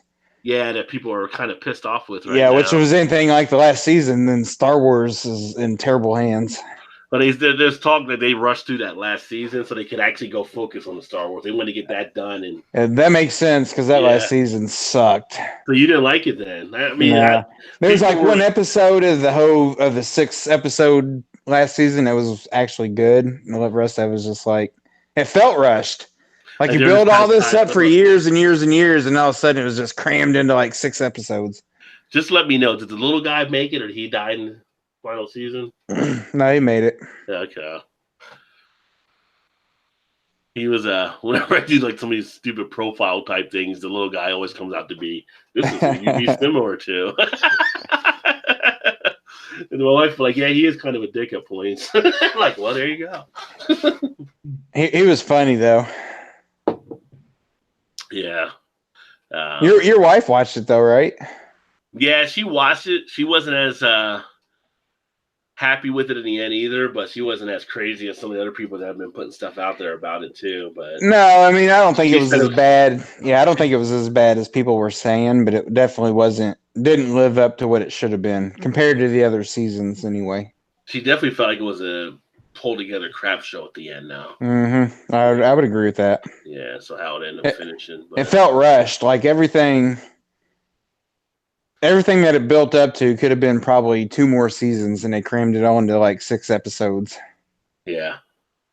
All the wars and battles and stuff could have been like a whole season of its own. I think it'll be kind of interesting to see what they do with the Marvel movies going forward. I'll be checking those out because of now that Disney's getting the X-Men back from Fox and Fantastic Four and all of that, and how they're setting up possibly down the line. Mm-hmm. Was they're saying they just finished like the 3rd part of the universe, and I guess the next steps are the 4th, and then they said by the 5th part, which I don't know, I might be dead by then, but it may be like the X-Men and everybody's all together, like in the same type universe type situation. But I just want to, I hope that when Disney does their service, I might actually look at seeing what their price is. I do want to see if they bring the Punisher back. So I do like the Punisher series. I like the Luke Cage series and Jessica Jones, which actually starts tomorrow. Is it tomorrow? Yeah. I thought it was tonight. Maybe it's tonight or tomorrow. I know it's this weekend. For the 3rd season. I meant to tell Shannon that because we really like that one. I'll watch that. But I like to see them be able to bring them back if possible in Daredevil. With Daredevil and them already in the same universe as the Avengers anyway. So they could easily have them tied into stuff because now crossover, yeah. The talk is with the way it's going, it's kind of towards the new Avengers, which in the comics you had like Spider-Man and you had like Valkyrie and you'd have like all these other characters that emerged in the Endgame series, and even like Pepper Potts going into the new roles, kind of like that Iron Man type figure. But later on, it's like his daughter becomes Iron Man in the comics. So it'll be interesting to see. And then it did say that Loki is going to have his series on the Disney Channel as well. Because from like Endgame, Loki, you saw Endgame, right? I have not, no. I can't. Well, I'm ruining it for you. He's like, he didn't see it. I thought you saw it. Nah. I won't tell you what happens in it, but basically. No, by the time I see it, I'll forget about it anyway. Yeah. When there was a part in it where Loki actually escapes from a time change type thing, but he's going to have the series going to carry into the Disney Channel, which makes me think they may have some of the other stuff happen there. So we'll see. 110 to 111. Did Golden State just get the ball back? Yep. Toronto just threw it away. Are you kidding me? Oh my God. If they win this game, And Curry's going to hit a last-second shot. They don't have Thompson for Game 7 now. No. He's right there. Honey. Oh, bad pass. Ain't no timeouts left either, so he had to do something with it. Draymond, Yeah, a little bit of panic mode there. Yeah. Wow. Caught him in the corner. That was the worst spot he could have been in. Yeah. Yeah, I was saying if they go to Game 7, I think Golden State could actually win this series, but I don't know if they can do it without Clay. Yeah, it'll be tough. Clay comes back with some miracle healing on by Sunday. Considering he scored 30 points tonight, so I mean, him and KD out, that's gonna be tough. Yeah. But they are at home, and you got the referees and all that. Well, they're home tonight, but they're back in Toronto Game 7. Oh, that's right. Yeah, that's right. Toronto had the home series, but Yep. Oh yeah, so they should finish it at home then for sure. Yeah. I almost feel like NBA sometimes does this on purpose, like to draw out revenue and whatever. They may have paused on full spoilers tonight. My bad. The Game of Thrones Paul said he couldn't deal with the days of our lives with dragon shit. So talking about Game of Thrones. That's funny. Oh, Curry for 3. Nope. Oh, Leonard. Nope. Was there a foul or timeout? Ooh, a 0.9 left. Someone called a timeout. Who had the ball? Neither team has a timeout. I don't. Over and back. That should have been over and back. Yeah. That's what I kind of thought at first when I saw it. What did they call? They called a technical. Was it a technical? For calling timeout? Yeah, they did. He called timeout. They don't have any. Well, I just saw the referee just now. That's a technical foul. Well, the funny thing is, if Golden State was not going to get it now if he knocks us down because I think Toronto gets the ball, but Green would have been out next game anyway. That would have been a 7 technical. He just pulled a Chris Webber. Sorry. Michigan. A Michigan State player. All the timeout when you don't have any timeouts left. Pulled Chris Webber. You're gonna see that plastered all over Twitter, man. He just pulled a Chris Webber. It's funny. Chris Webber is like one of the analysts on one of the stations, so he's probably like, "You can't do that." Yeah, no. I can speak for personal. So he's probably like, "I've been there, done that. Not a good thing." Yeah. But nobody's shooting it. Like, what are they trying to decide on? It's the thing. Gotta go to replay. Should have been over and back before that anyway. Yeah. Because the ball was on the other side of the court, and the guy that touched it before, he was on the other side of the half court. Did Draymond call a timeout? And then Green called the timeout. Yeah. I bet they're checking the time on the clock to make sure they're right. Oh, that could be. Yeah, that's a delay game. That's a technical foul. Yeah. Oh, Paul was like 19 minutes until cheat day. He's gonna start at midnight. 19 minutes and counting. Eric says foaming at the mouth, stared at all the beers on the table. Yeah. But we'll get ready to wrap up here in a second, see what happens here. But Eric, you got anything upcoming on your show this weekend? Your channel? Just some Detroit Tigers stuff, some Lions stuff, getting ready for the NFL, and I'm probably going to do my my weekend ramble that I'm going to do. I'm going to do that on Sunday. You haven't done a ramble in a Saturday. while. Yeah. You got a topic already? I don't have a topic. I just kind of do this kind of off the cuff kind of thing. So I don't know. I might be on location somewhere for a ramble. You ever see like a Family Guy with Peter Griffin with an episode where he's doing it for the news station? It's called "What Grinds My Gears." What grinds my gears? That really grinds my gears. Yeah. Toronto is the NBA champion. Now, do they do that in Golden State? I think they are. I don't know if they're counting the thing. People in Jurassic Park are celebrating. Someone's got thrown a cup in the head. Another Ron Artest moment. Uh-oh. Well, no, that was in the park with the fans. So Oh. they're checking to see if the basket count. I guess something came in and someone shot it or something. But Yeah, Leonard shot it right at the end. But what does it matter if they won? well, yeah, I was gonna say Yeah. that was their basket. So what difference does it make? It matters because of the bookies. It might matter. Oh, good call. What was the line tonight? Oh, he might have got that off. Honestly, don't know. I don't even know what the line was. They're showing it versus the light and the time. Yeah, like you're up 2 points, and really it doesn't make any difference. But they're gonna call a foul before. I bet. Oh wow! You see how big his hands are? It's like freaking Randy Moss or something throws him a pass. So did they call a technical foul on Draymond? They did, yeah. But I bet they're gonna look at it and call a foul on Iguodala there. Oh, look at Ibaka. He's like, they can't be calling a foul and giving him 2 free throws for Golden State though. No, because they made offensive foul. But if it's a technical, they only have to shoot 1 and then put time back on the clock, right? So now you're gonna have no KD. If they Klay do Thompson something like this and they overturn this, people will erupt. We'll see. I don't know what they're going after. So now you're gonna have for game game 7, is it? Yeah. Or not? Yeah. I mean, it'd take a miracle at this point.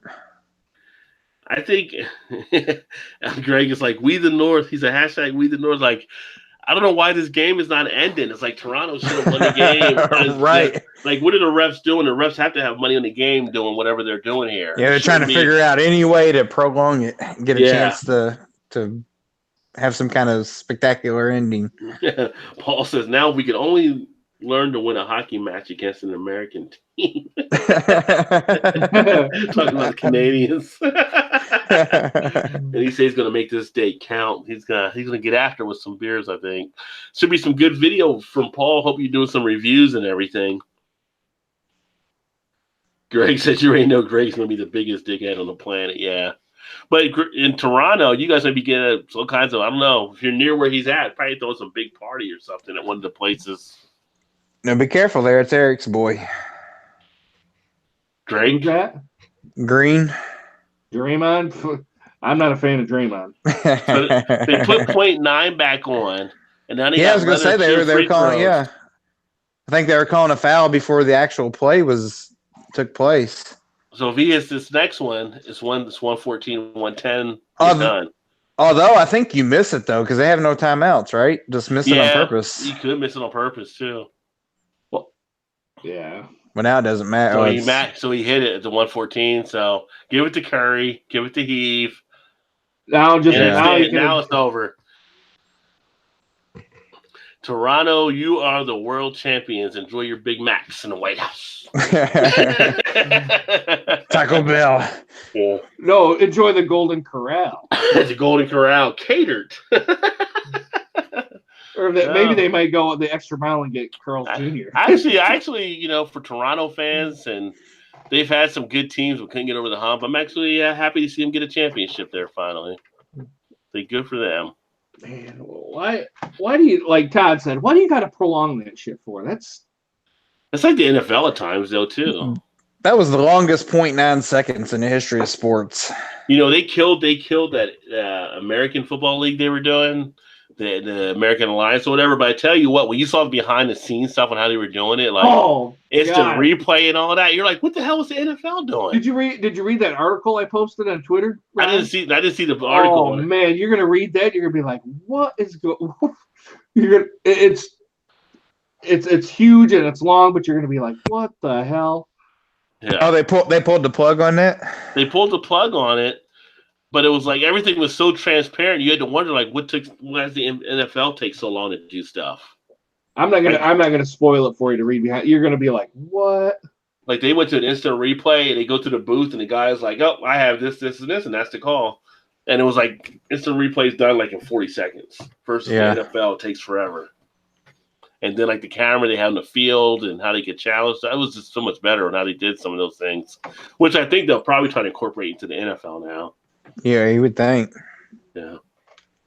Yeah, it was just marred with bad decisions and the executives' bad decisions, and then getting into the investors and all that. But you'll have to read all that. You're going to be like, what? Well, Leonard actually bought a house in Toronto, so he's going to be in the Raptors for a while probably, or bought a place up there, something, condo. He's the new darling of the Toronto Raptors. Yeah. Good for them. Yeah. They prove their worth. Look at Greg. Greg posted in the comments. There's the link on the NFL story. Let me take a look here. Inside this. Is this the article you were talking about that Greg posted in the comments? Probably, yeah. Inside the Short Unhappy Life Alliance American Football. Yeah, that's that one, yeah. Yeah. Wow. A lot of infighting. Yeah. It didn't even last as long as the USFL. And that was fast. Or the XFL.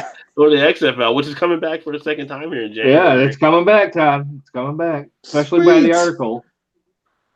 He hate me. Well, I know at least one or two of the players got signed by the NFL teams, too, from playing there. So they got the second chance can work out. I want to see Trent Richardson come back in the NFL.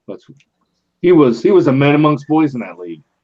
But that was that league. It was like he was back in college again. In the NFL, he was struggling to do some of this. I mean, hopefully, maybe he's revamped. Maybe he can offer something. He's a guy that seemed to be a good guy you like to see succeed for sure. Yeah. Interesting. All right. Well, I guess we'll go ahead and sorry, like almost midnight here, and work comes early in the morning. That it does. Talked a little beer, talked a little sports and some other things as we kind of got away from that, but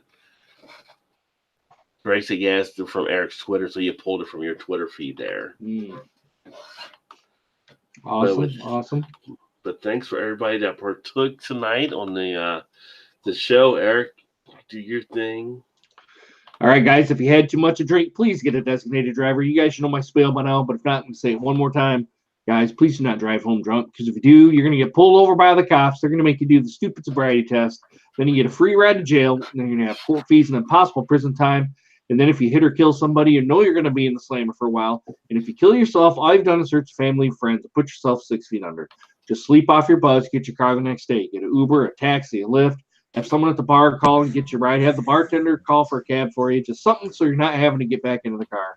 Because you're going to have thousands upon thousands of dollars in court costs. And who knows, you're probably going to get some jail time or possible prison time if you killed somebody. So please don't do it, right?